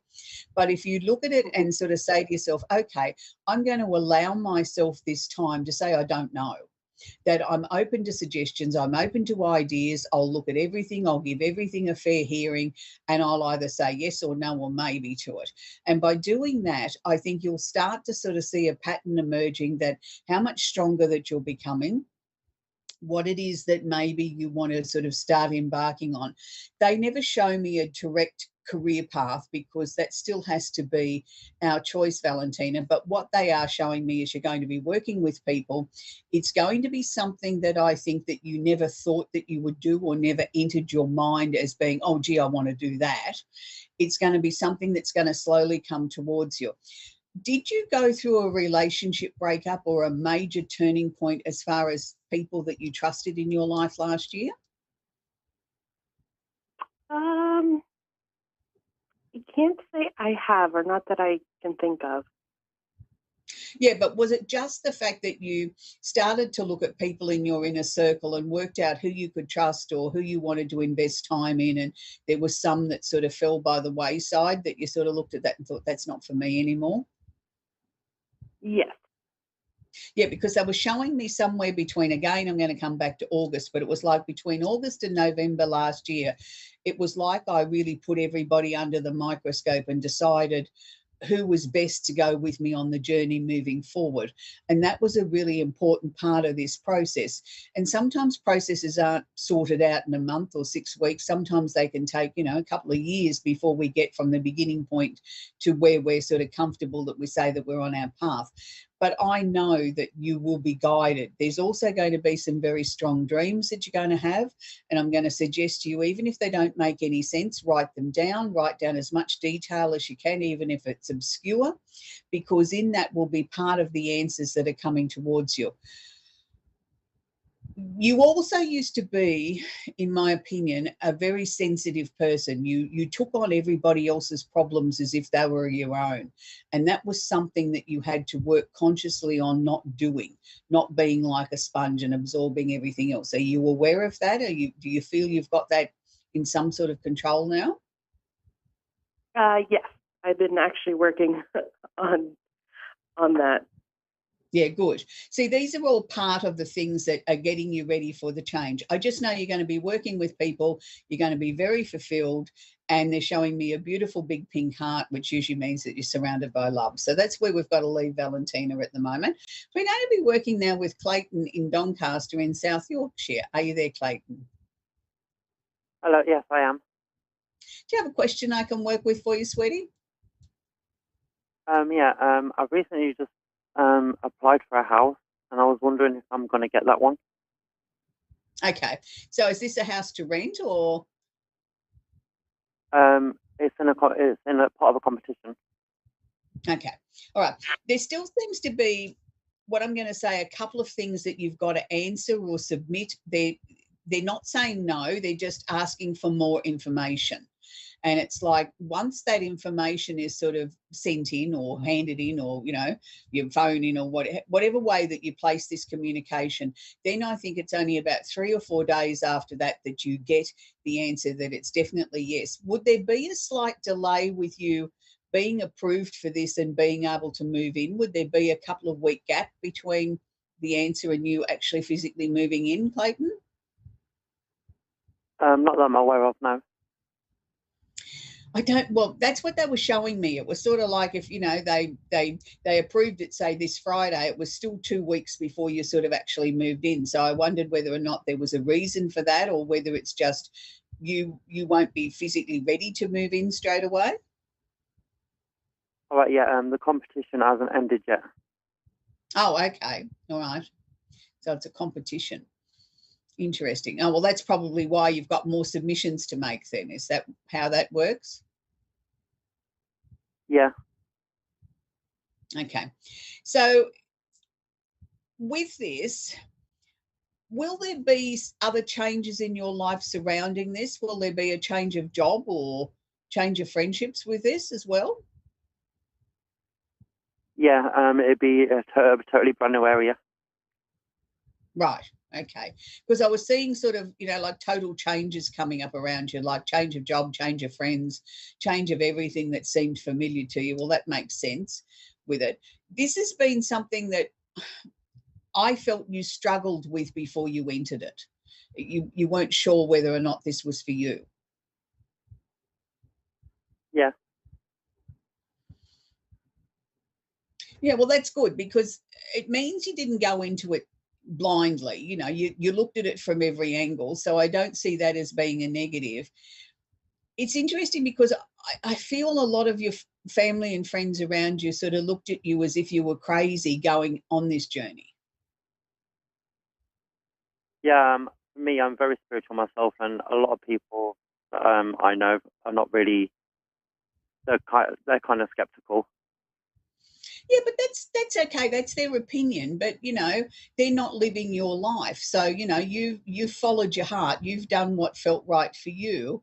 And win, lose or draw, it's still the right thing to have gone in this competition, because it was right for you. You didn't go into it blindly. You gave it a lot of thought. You looked at it from every angle, and you kept coming back to, this is the right thing for me to do. So I can't see it as being wrong in any way. It's just everybody has a different opinion. And I mean, what they think's right for you necessarily isn't right for you. They're not walking in your shoes, living your life. They keep showing me sadness over something that I lost. Now, was that a relationship or was it a death? I'm talking about 18 months ago here, Clayton. Yeah. Was there something? It was probably a friendship that meant a lot to me. Right, because to me it was like I'm still not quite over that yet. You know what I mean? There's still days there where I struggle with it, and that's okay. Yeah. I don't know that you've got all the answers to that. I want to sort of say, how do I put this? You were too kind, even at the end, at the amount of blame that you took for this friendship coming to an end. You took more than what was your share. Does that make sense to you? Yeah. And I want you now to sort of turn around and give yourself a hug and a pat on the back and say, I was the best person that I could have been. I couldn't have been any more generous, any better friend, anything better than what I was. And you did that. And you did it because you truly did value that friendship. I want you to be able to let this go now and move forward, because you deserve so much more, and more is coming towards you, Clayton. That's where we're going to leave Clayton now. We've come to the end of the show again. It's always interesting how quickly time flies when you're having so much fun and working with people from around the world, which is always our honour here at A1R Psychic Radio, to be able to help people over all the different shows that happen during the week. And everybody has a different way of working and a different way of giving an answer and helping people right around the globe. This week I want to leave you with an old song, but a very beautiful song. And when you go back and listen to the words, and it's been covered by many people over the years, but the original version I think is still probably the best. And it's one of those ones that I pull out every now and then and I listen to it, and it's a song that always makes you stop and be thankful for where you are in your life at the moment. It's Simon and Garfunkel's Bridge Over Troubled Water. It's a beautiful old ballad. And why don't you put that on your, however you get your music downloads these days. I'm old fashioned. I like mine on the turntable. I like to get my vinyls out and put them on, and I'm old fashioned. I like to get my cassettes out of the drawer too. So I know that's showing my age, but whichever way you get your music these days delivered, Simon and Garfunkel and Bridge Over Troubled Water. Until next week, bye for now.